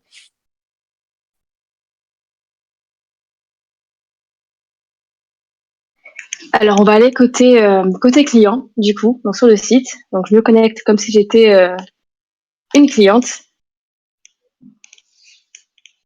Donc, on arrive sur notre dashboard où on retrouve justement donc quatre petites pages. Donc, la page ouvrir un ticket, mes tickets, tous les tickets, mon profil. Juste en dessous, on a également tous les derniers tickets qui sont ouverts par la même entreprise cliente. Donc, on va aller sur la page tous les tickets pour commencer. Donc là, on a une vue d'ensemble donc de tous les tickets. On a notamment une pagination pour pouvoir naviguer dans tous les tickets clients. On a également un moyen de trier les tickets selon les catégories. Donc on a différentes catégories, on a mis 3 en place par exemple. Et on peut également trier tout cela via des statuts, donc en fonction de l'état de résolution du ticket. Voilà, pour la petite page tous les tickets. On va passer sur la page mes tickets. Donc là, je suis connectée en tant que cliente. Donc je suis Andrea Di Falco et j'ai donc 4 tickets clients dans mon espace mes tickets. Donc là, par exemple, on a qui sont résolus, en attente, en cours ou bien nouveaux. Je vais aller directement sur l'affichage d'un ticket. Voilà, alors, par exemple, là, j'ai un ticket ouvert avec, par exemple, un souci de Mac et vous verrez le beau lorem ipsum dans le contenu du ticket. Donc là, par exemple, je peux très bien écrire quelque chose, par exemple, bonjour. Je valide le message. Voilà, on voit que le message est bien publié. Je vais aller sur une autre page, brièvement, sur la page Mon profil. Je garde le meilleur pour la fin. La page Mon profil, elle est assez simple. On a justement dedans l'entreprise, enfin, on a juste, pardon, le nom d'utilisateur du client. On a le nom de l'entreprise, également l'email de connexion. Et surtout, ce qui est intéressant, c'est que le client peut changer donc son mot de passe ici. Au moins, si besoin est, il peut le changer là tranquillement. Je vais passer sur l'autre page, la page la plus intéressante, on va dire, où je peux ouvrir un petit ticket. Donc, par exemple, on va dire qu'aujourd'hui, j'ai un petit souci avec mon site. Donc, par exemple, je voudrais une version responsive de mon site.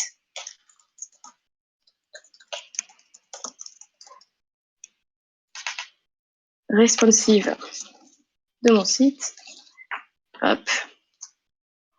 Et donc, j'ai écrit le petit message au technicien et je dis que, par exemple, ce problème, il m'empêche de travailler. C'est urgent. Donc, je valide mon ticket et je vais passer la main au support client. Donc ça, c'était la partie client. On vous a montré la création d'un ticket. Maintenant, je me connecte comme si j'étais un technicien du support. Voilà, là, je suis Lorraine Lewis. J'accède à un dashboard, donc la même structure que sur sur le côté client, sauf qu'on a un peu changé le CSS pour vraiment différencier les deux sites. Et on retrouve le même dashboard avec les 4 éléments et les 5 derniers tickets qui ont été ouverts. Donc là, par exemple, on voit apparaître le dernier ticket qui vient d'être créé par Andrea Di Falco. J'affiche mon ticket. Et comme si j'étais un support, donc je passe le ticket en attente, puisque je vais proposer une réponse au client et je vais attendre sa part.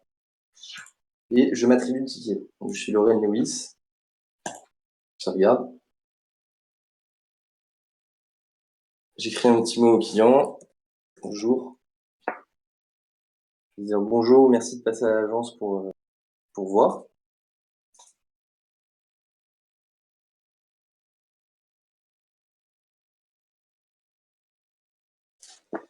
Je valide mon message. Le commentaire apparaît du côté du support. Donc le client est notifié en fait qu'il y a eu une mise à jour sur son ticket. Il reçoit le commentaire par mail, sur lequel il peut directement accéder au ticket.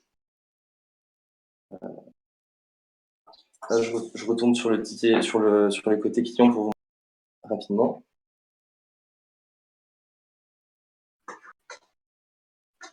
J'actualise. Voilà. Bonjour, merci de passer à l'agence, s'il vous plaît. J'ai le chat qui a été mis en place, donc le commentaire apparaît. Maintenant, je retourne sur le côté support. Ah, donc là, c'était le menu burger. Je vais vous montrer la page tous les tickets, sur laquelle on retrouve tous les éléments qu'on vous a donné clients. Donc avec le statut du ticket, sa catégorie, la date de création, la personne qui l'a créé et bien sûr la priorité, l'urgence. Voilà, je peux trier design du site, tous les tickets qui ont été résolus. Il m'affiche seulement les tickets dont j'ai besoin. Je passe sur la page mes tickets.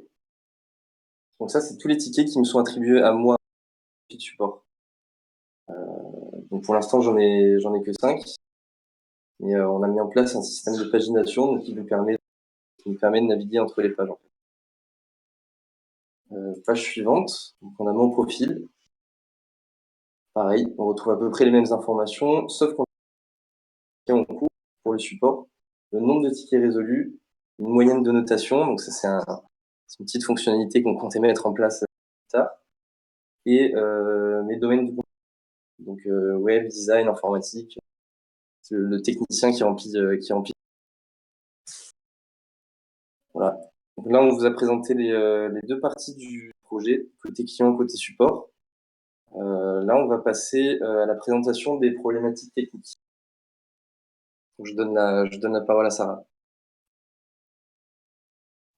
Alors, pour la présentation de la partie technique, donc côté client, donc je vais repasser sur la page voilà, côté client. Donc, ça a été fait par notre cher Denis, qui a surtout vraiment bien travaillé sur l'aspect React. Donc là, on a fait vraiment un site qui fait à la fois, donc ici côté React, qui communique avec WordPress grâce à la REST API et Ajax, et également JWT Token avec le local storage. Denis a également utilisé la librairie Redux, qui permet de stocker les données temporairement et accéder vraiment depuis partout. On a également utilisé React Router DOM pour créer une gestion un système de routing et une navigation. Donc, en fait, ça simule des URL. Et on a aussi validé les formulaires sans aucune librairie, finalement, avec des regex. Voilà, c'est validation maison. Côté support, donc on s'est aussi aidé de la REST API, mais cette fois, en désactivant l'API de WordPress pour des questions de sécurité. Donc, sauf pour le endpoint custom, où on a rajouté des routes custom en liste blanche pour pouvoir récupérer juste ce dont le site client a besoin et limiter les actions sur le back. On a créé toujours côté WordPress, on a créé un custom post type ticket pour pouvoir ajouter des colonnes liées comme le label, le statut et la priorité. C'est une manière un peu de personnaliser le site et de ne pas prendre complètement la structure de WordPress. Côté base de données, on a créé une table custom compagnie donc pour pouvoir récupérer le nom de l'entreprise des utilisateurs. Et on a créé des rôles personnalisés, toujours WordPress, donc des rôles clients et support, pour pouvoir gérer complètement l'attribution des rôles, l'utilisation des clients et des supports. Ensuite, donc, au sujet des problématiques, la première et la plus importante, je dirais, ça a été les problématiques avec Git, avec le problème de merge. C'est vrai qu'on a écrasé des fois notre travail par manque on va dire, on n'a pas eu assez vraiment le temps de s'approprier, de pratique sur Git, et c'est vrai que c'était un peu compliqué au début, mais avec le temps, on a pu mettre un peu en place un workflow pour faire les merges et les push assez facilement et sans se marcher dessus. On a aussi eu quelques problématiques de sécurité avec la REST API, mais ça a été réglé avec la création de routes custom. C'est vrai que pour le coup, ça a été vite corrigé.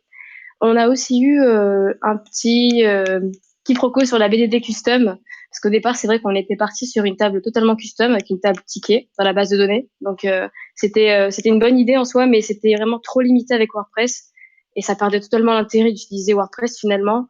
Donc, on est reparti en arrière en faisant un custom post type associé à la table de WordPress qui est WP Post. Donc, c'est la table qui gère les posts qu'on fait sur WordPress.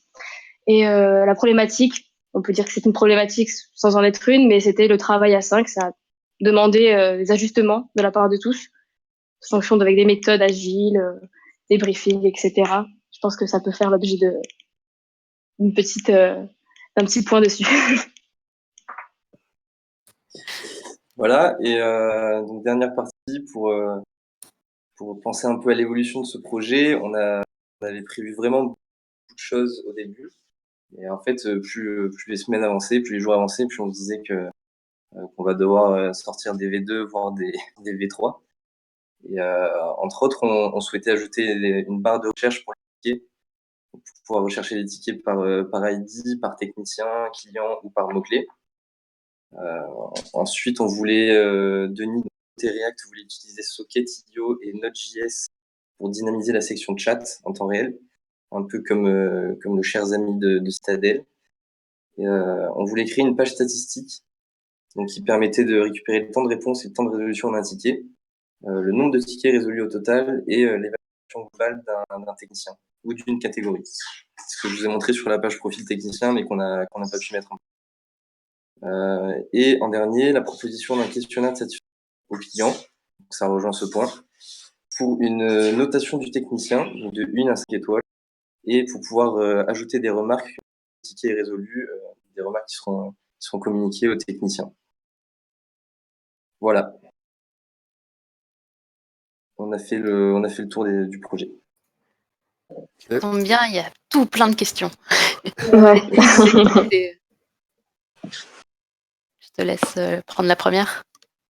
C'est parti. Du coup, une question à laquelle vous avez déjà plus ou moins répondu. J'avais une question qui était est-ce que c'est via un plugin ou from scratch que vous avez bossé si je comprends bien, c'est from scratch, vous avez trituré WordPress. Côté, tu parles de la base de données? Bah ouais, de la partie back, ouais. Partie back, on avait commencé à créer des plugins pour pouvoir intégrer des tables custom. Et finalement, on s'est servi juste d'un plugin qui permettait de créer la table entreprise pour pouvoir lier les entreprises au compte utilisateur. Voilà, le reste, c'est à l'aide du custom post type pour pouvoir intégrer les tickets dans la table post de WordPress. Ok. Alors moi j'avais une autre question, enfin plus exactement c'est Pixou73 qui avait une question mais que je trouve super intéressante. Ça te permettra, Sarah, peut-être de creuser un peu la question. Il demandait si c'était pas trop dur de travailler à 5, donc 4 SP WordPress. Comment vous êtes débrouillé pour définir les rôles, tout ça? C'est vrai qu'au début, ça a été difficile de définir les rôles.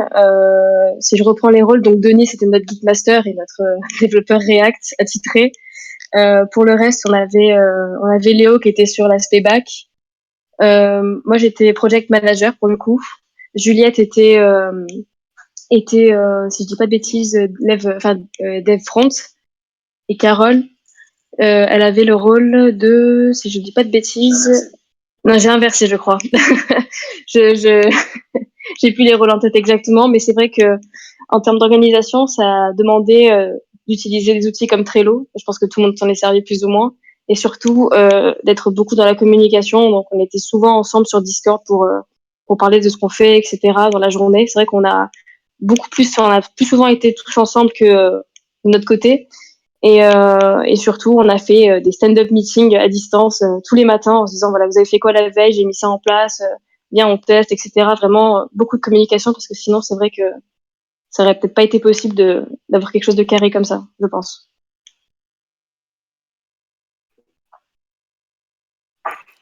Super, très très intéressant comme question, effectivement. Après, il y avait Aude qui demandait si c'était un projet que vous alliez présenter pour le titre pro. Si Alors, on se certains posait d'entre vous veulent passer, hein, je sais pas. justement, voilà, toutes les évolutions qu'on vous a données à la fin de la presse, c'était justement pour pouvoir utiliser ce projet pour les titres pro. Donc on s'est tous dit, ceux qui veulent le passer en tout cas, on s'est tous dit qu'on on aurait encore quelques temps pour bosser dessus, pour faire notre maximum dessus et pouvoir présenter ça au titre pro. Sauf Denis, il me semble, qui lui voulait un peu plus approfondir le côté React pour son TP. Du coup, il part sur un projet comme un aventurier, quoi.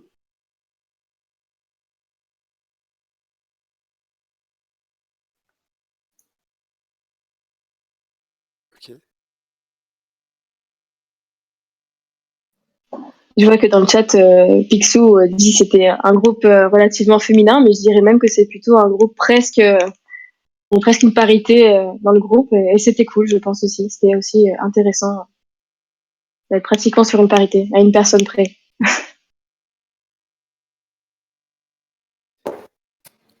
Bien, bien, comme chez O'Clock alors. C'est ça. Et j'ai une petite question purement graphique.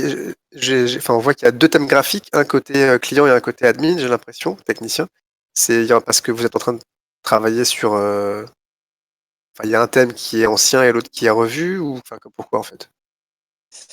C'était vraiment pour pouvoir différencier pouvoir montrer que le côté client est fait uniquement en React et que le reste, c'est Press.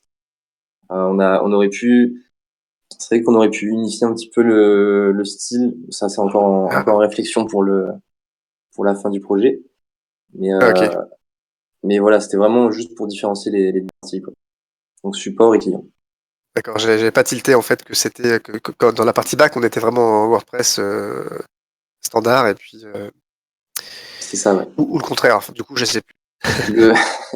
La partie client, on est vraiment juste en React. Et la partie back, donc support que vous avez à l'écran, là, c'est du WordPress. Sur WordPress. Ok. Ok.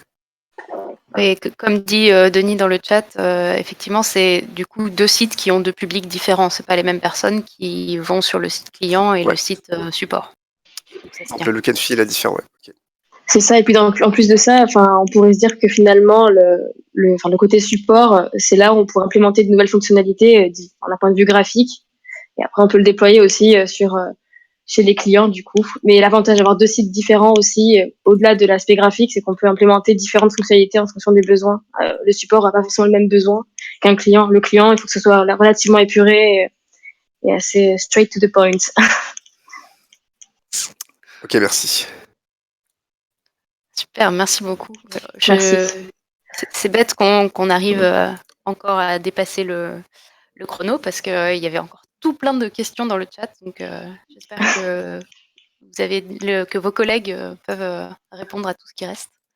On va devoir enchaîner. Ça marche. Merci beaucoup.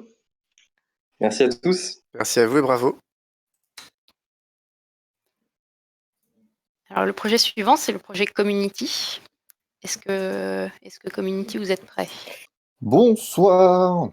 Est-ce qu'on m'entend? Bonsoir, on t'entend tout à fait. Eh Apparemment, pour bien, l'écran, c'est bon. ouais, ok, Tu peux y aller. nickel.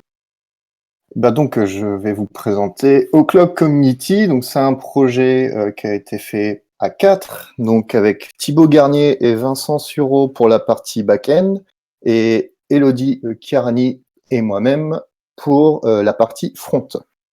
Donc, c'est un projet qui s'inspire un petit peu d'un site que vous connaissez déjà, qui est parti en fait d'un constat de Thibaut, qui en fait, vu ce qu'on fait là, c'est présenter les projets qu'on fait en fin d'année, mais au final après pour les retrouver, on sait pas où, à part revoir les replays. Donc il a eu l'idée de dire tiens, on va faire un site où on montre les étudiants d'Oclock et ceux qui savent faire.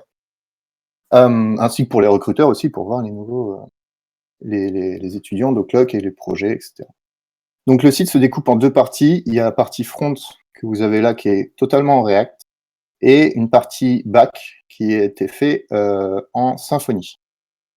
Donc pour faire pour visiter un petit peu, vous avez déjà sur la page d'accueil un petit récapitulatif d'Oclock ainsi qu'un lien pour aller voir ce que c'est Oclock. Plus bas, vous avez les dernières personnes qui sont inscrites, donc des belles personnes de chez Krypton. Merci pour ceux qui ont participé. Et puis les projets, les 3 projets en aléatoire, comme ça, pour voir un petit peu ce qui est possible, avec des liens à chaque fois pour aller directement dessus. Et puis les spécialités, donc WordPress, React et Symfony, pour directement aller voir les étudiants qui ont fait ces spécialités. Donc justement, les étudiants, en cliquant sur étudiants, tout ça, c'est ce qu'un visiteur peut faire. Un étudiant, on peut déjà filtrer, on a déjà tous les étudiants qui sont dispo, et on a aussi possibilité de trier par spécialisation, par promo, par les statuts. On va voir qu'on peut mettre des statuts en activité, en recherche d'emploi, en formation, et par nom et prénom. Et donc, là, on va voir tous nos amis de chez Krypton, et puis on peut voir directement les profils de chacun, avec les contacts qui ont été renseignés, la ville si la personne l'a mis, des détails, quelques mots, voilà, on retrouve la situation actuelle, ce que la personne maîtrise, et puis s'il y a un projet qui est lié, c'est-à-dire si l'étudiant de chez Oclock a fait un projet et l'a activé, on va pouvoir directement aller sur la page projet.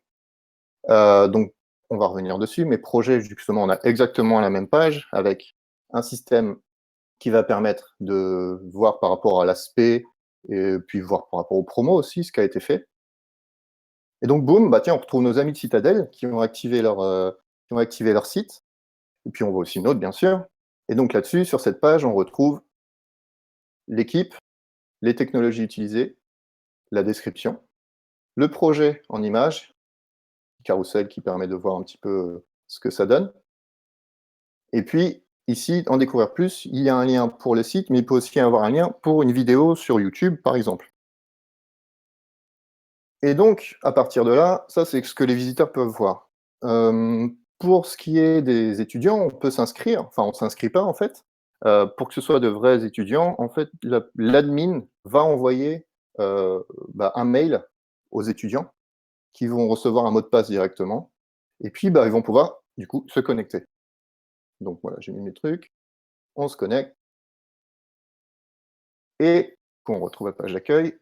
Si c'est la première fois, on est automatiquement basculé sur modifier mon profil. Et donc là, on va pouvoir changer sa photo de profil, le code postal, etc., changer son mail, sa biographie, sa liste des compétences, son statut. Là, je vais bientôt en recherche d'emploi. Et enregistrer. Et du coup, boum, c'est automatiquement fait. Bien sûr, il y a une case, je ne sais pas si je suis passé un petit peu vite là-dessus.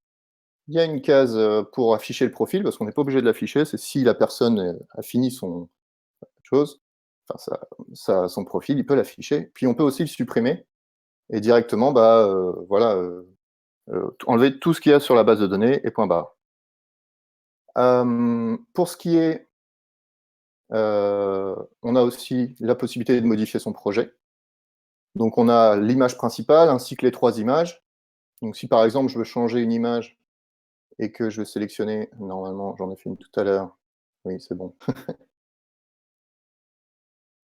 Automatiquement, hop, ça rafraîchit, puis ça met la nouvelle page, les liens. Bon là, vous voyez, j'ai pas mis le lien YouTube, donc forcément, il n'y avait pas le petit icône. Pareil, afficher le projet, et voilà. Bon, les images, c'est automatique, sinon on fait enregistrer. Et puis, on retrouve après directement avec le lien Mon projet. Je peux visualiser ce que ça donne. Et voilà. Donc ça, c'est pour un utilisateur. Voilà les 2 choses qu'il peut faire. Pour les administrateurs, bien sûr, il y a tout un site en côté back. Donc la personne se connecte. Et c'est à partir de là où on va voir la liste des étudiants. Et c'est à partir d'ici que la personne va décider, bah tiens, un tel va, avec son nom, son prénom et sa promo, peut être enregistré.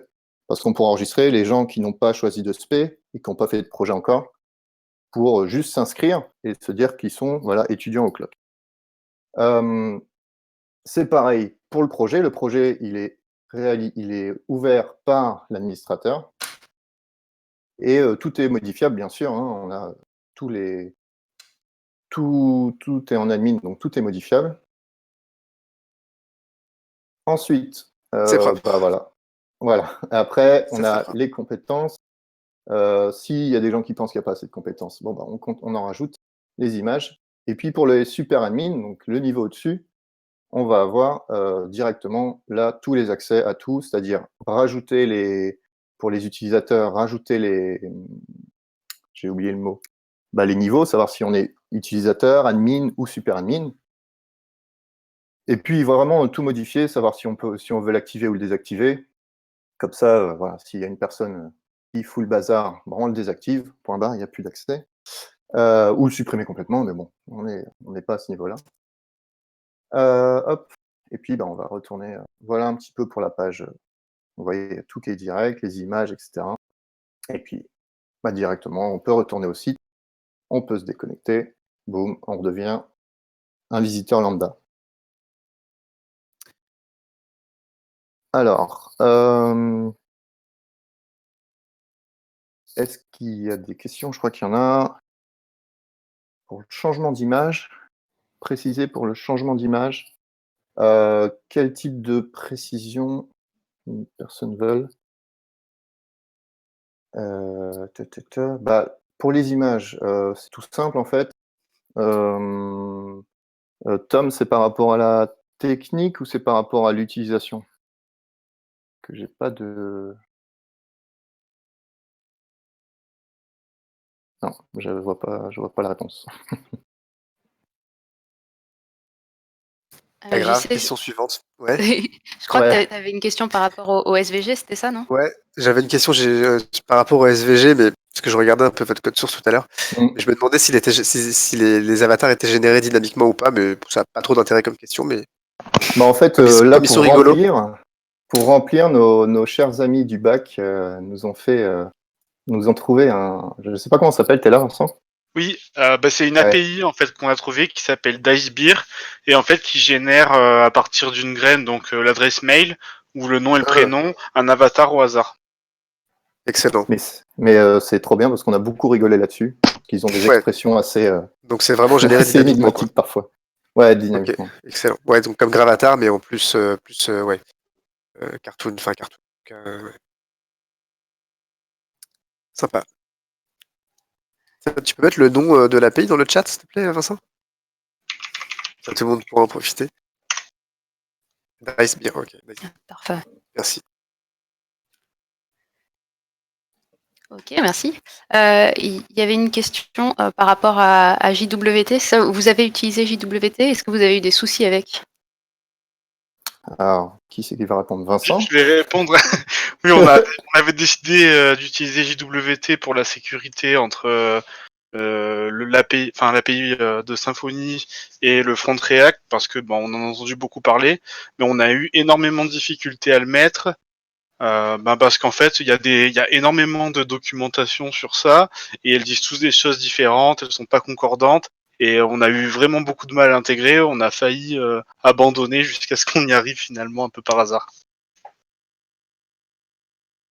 J'ai pas détaillé effectivement les technologies qu'on a utilisées, mais juste pour le front, pour faire un gros tour, on a en front, on a React, on a fait Bootstrap, React Strap aussi, Redux, React Router et Axio. Et puis en back, donc c'est Symfony 4, API Platform, Vish, JWT on a dit, Easy Admin, Twig et du Bootstrap, donc c'est Symfony 4. Donc il y a eu beaucoup de choses à faire, surtout on a appris c'était un gros truc, c'était d'apprendre faire communiquer du React et du Symfo, donc comme pour beaucoup de projets que vous avez déjà vus. Hein. Tout à fait. Et en fait, on s'est mis d'accord. Le back a trouvé la solution avec API Platform. Donc nous, on envoie au niveau React, on envoie des actions sur des routes. Et eux, en Symfony, ils les traitent. Mais ça a été un petit truc assez compliqué en React parce que on a un format, il y avait un format en JSON donc, à mettre en place et à respecter par rapport aux formes qu'on envoyait. Et du coup, il a fallu bien mettre en forme le système. Enfin, on a fait une fonction. En fait, j'ai retrouvé sur Internet un petit package qui était form serialize. Et du coup, je l'ai un petit peu customisé de mon côté pour que ça rentre dans les clous de ce qu'on voulait, pour faire au plus simple au niveau des formulaires. Super intéressant tout ça. Alors, il y a plusieurs questions dans le chat qui ont été répondues en direct, mais je voudrais juste quand même les préciser pour le replay. Donc, il y avait une question qui demandait donc, si vous aviez utilisé API Platform, tu as déjà répondu, donc oui. Et une autre qui demandait si c'était responsive. Ça l'est. Ça l'est, je vais le faire. Je ne sais pas si on voit bien. Tac. On est en direct live. Alors, je peux directement naviguer. Alors, il y a peut-être 2-3 points à régler pour les très petits écrans. Voilà, on est encore dessus. Mais au final, voilà. Hop, merci. Voilà, bon, je sais pas, j'en prends un au pif. Hein. Voilà, ça s'intègre bien au niveau responsive, même pour la connexion. Eh oui, petit menu burger, effectivement, il n'y a pas 10 000.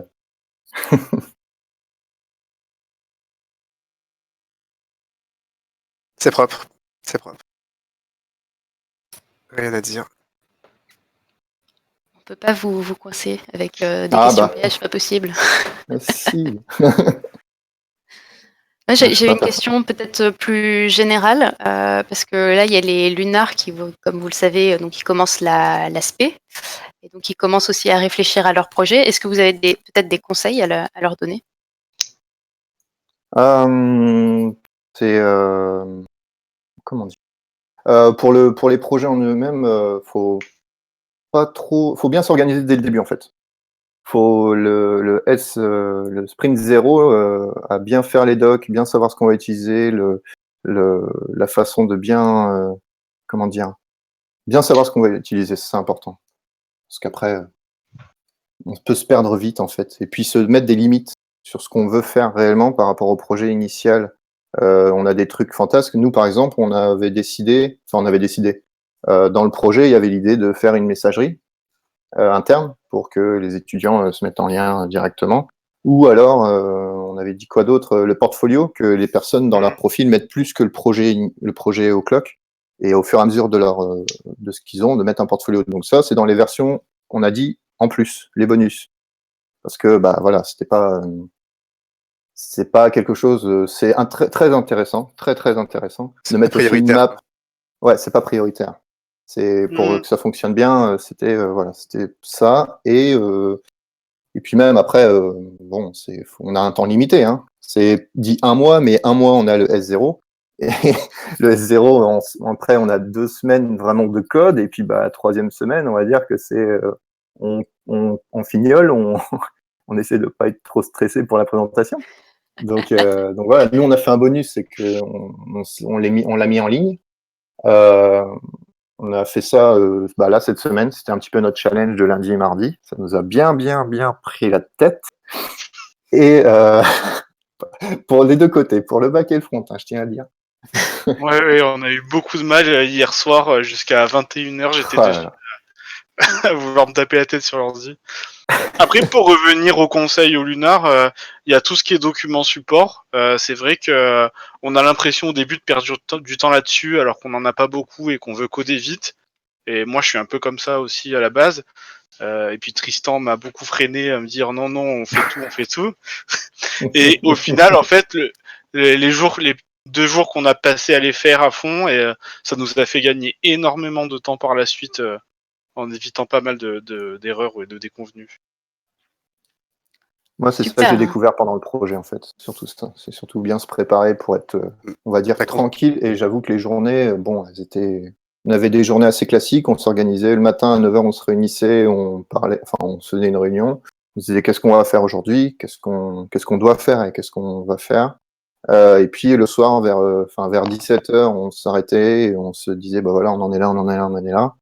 Puis de toute façon, au fur et à mesure, on voyait que, bon, si on en avait marre, que le cerveau voulait plus, on s'arrête. On s'arrête, c'est pas la peine, c'est le lendemain que ça fera effet. Et effectivement, plein de fois, ça l'a fait. Elodie en est témoin. et voilà. Ça m'a apporté beaucoup surtout sur la gestion de projet, cette partie-là. Super, merci pour vos retours, super intéressant. Et je vois un petit festival de conseils de vos collègues Krypton dans le chat. Entre autres, Trello qui fait apparemment l'unanimité, ou des outils de wireframing, ou des conseils de faire des wireframes, d'aller à l'essentiel pour obtenir tout de suite quelque chose de fonctionnel. Enfin voilà, il y a pas mal de choses, c'est super. Merci beaucoup à vous tous. Et puis merci pour cette présentation très complète.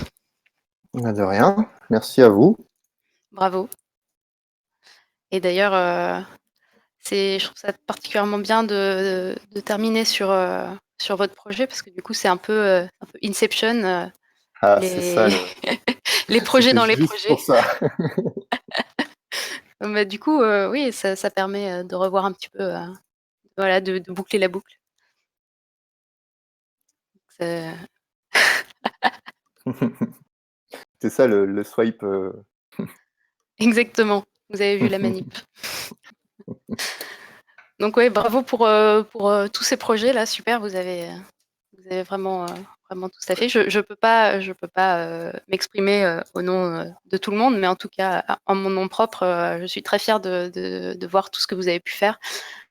Je le rappelle quand même, en un mois, et encore, j'ai envie de dire presque en 2 semaines quand on compte que le développement. Je ne sais pas si vous réalisez ou pas encore, vous êtes peut-être encore dedans, mais en tout cas, vous pouvez l'être. On va... Ouais, bravo. Pardon, vas-y.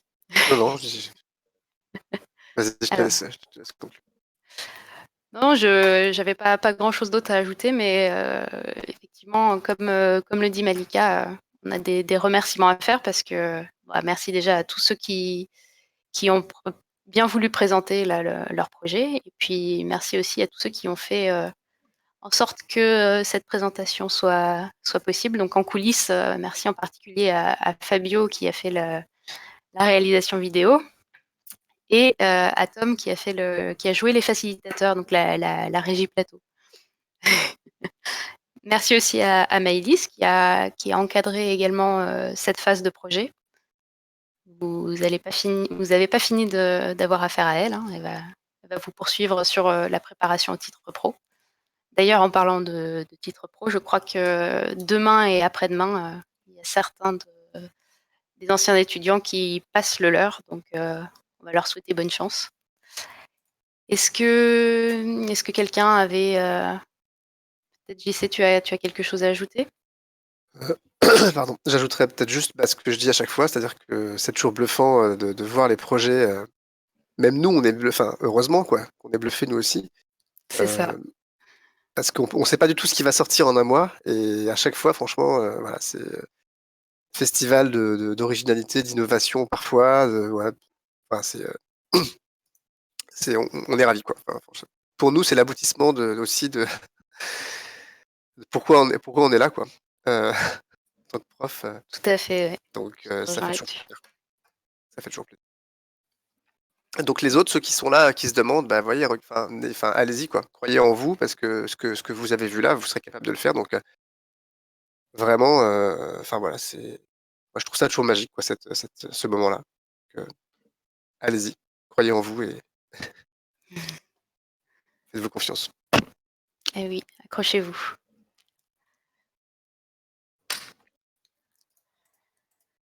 Bon, toutes les bonnes choses ont une fin. Ouais, peut-être se quitter sur ces beaux mots. Merci, JC. De rien. Merci à toi. Et puis, peut-être pour les cryptons qui veulent, on peut se faire un after sur Discord. On se rejoint là-bas. Allez, tout le monde est mute maintenant. Bon, merci. Donc, s'il y a des gens qui souhaitent contacter nos étudiants, vous avez l'adresse mail à l'écran, évidemment. Pour des recrutements éventuels, n'hésitez pas. Allez-y, c'est des bons. J'approuve. Bien joué à vous les cryptons. Bravo à tous.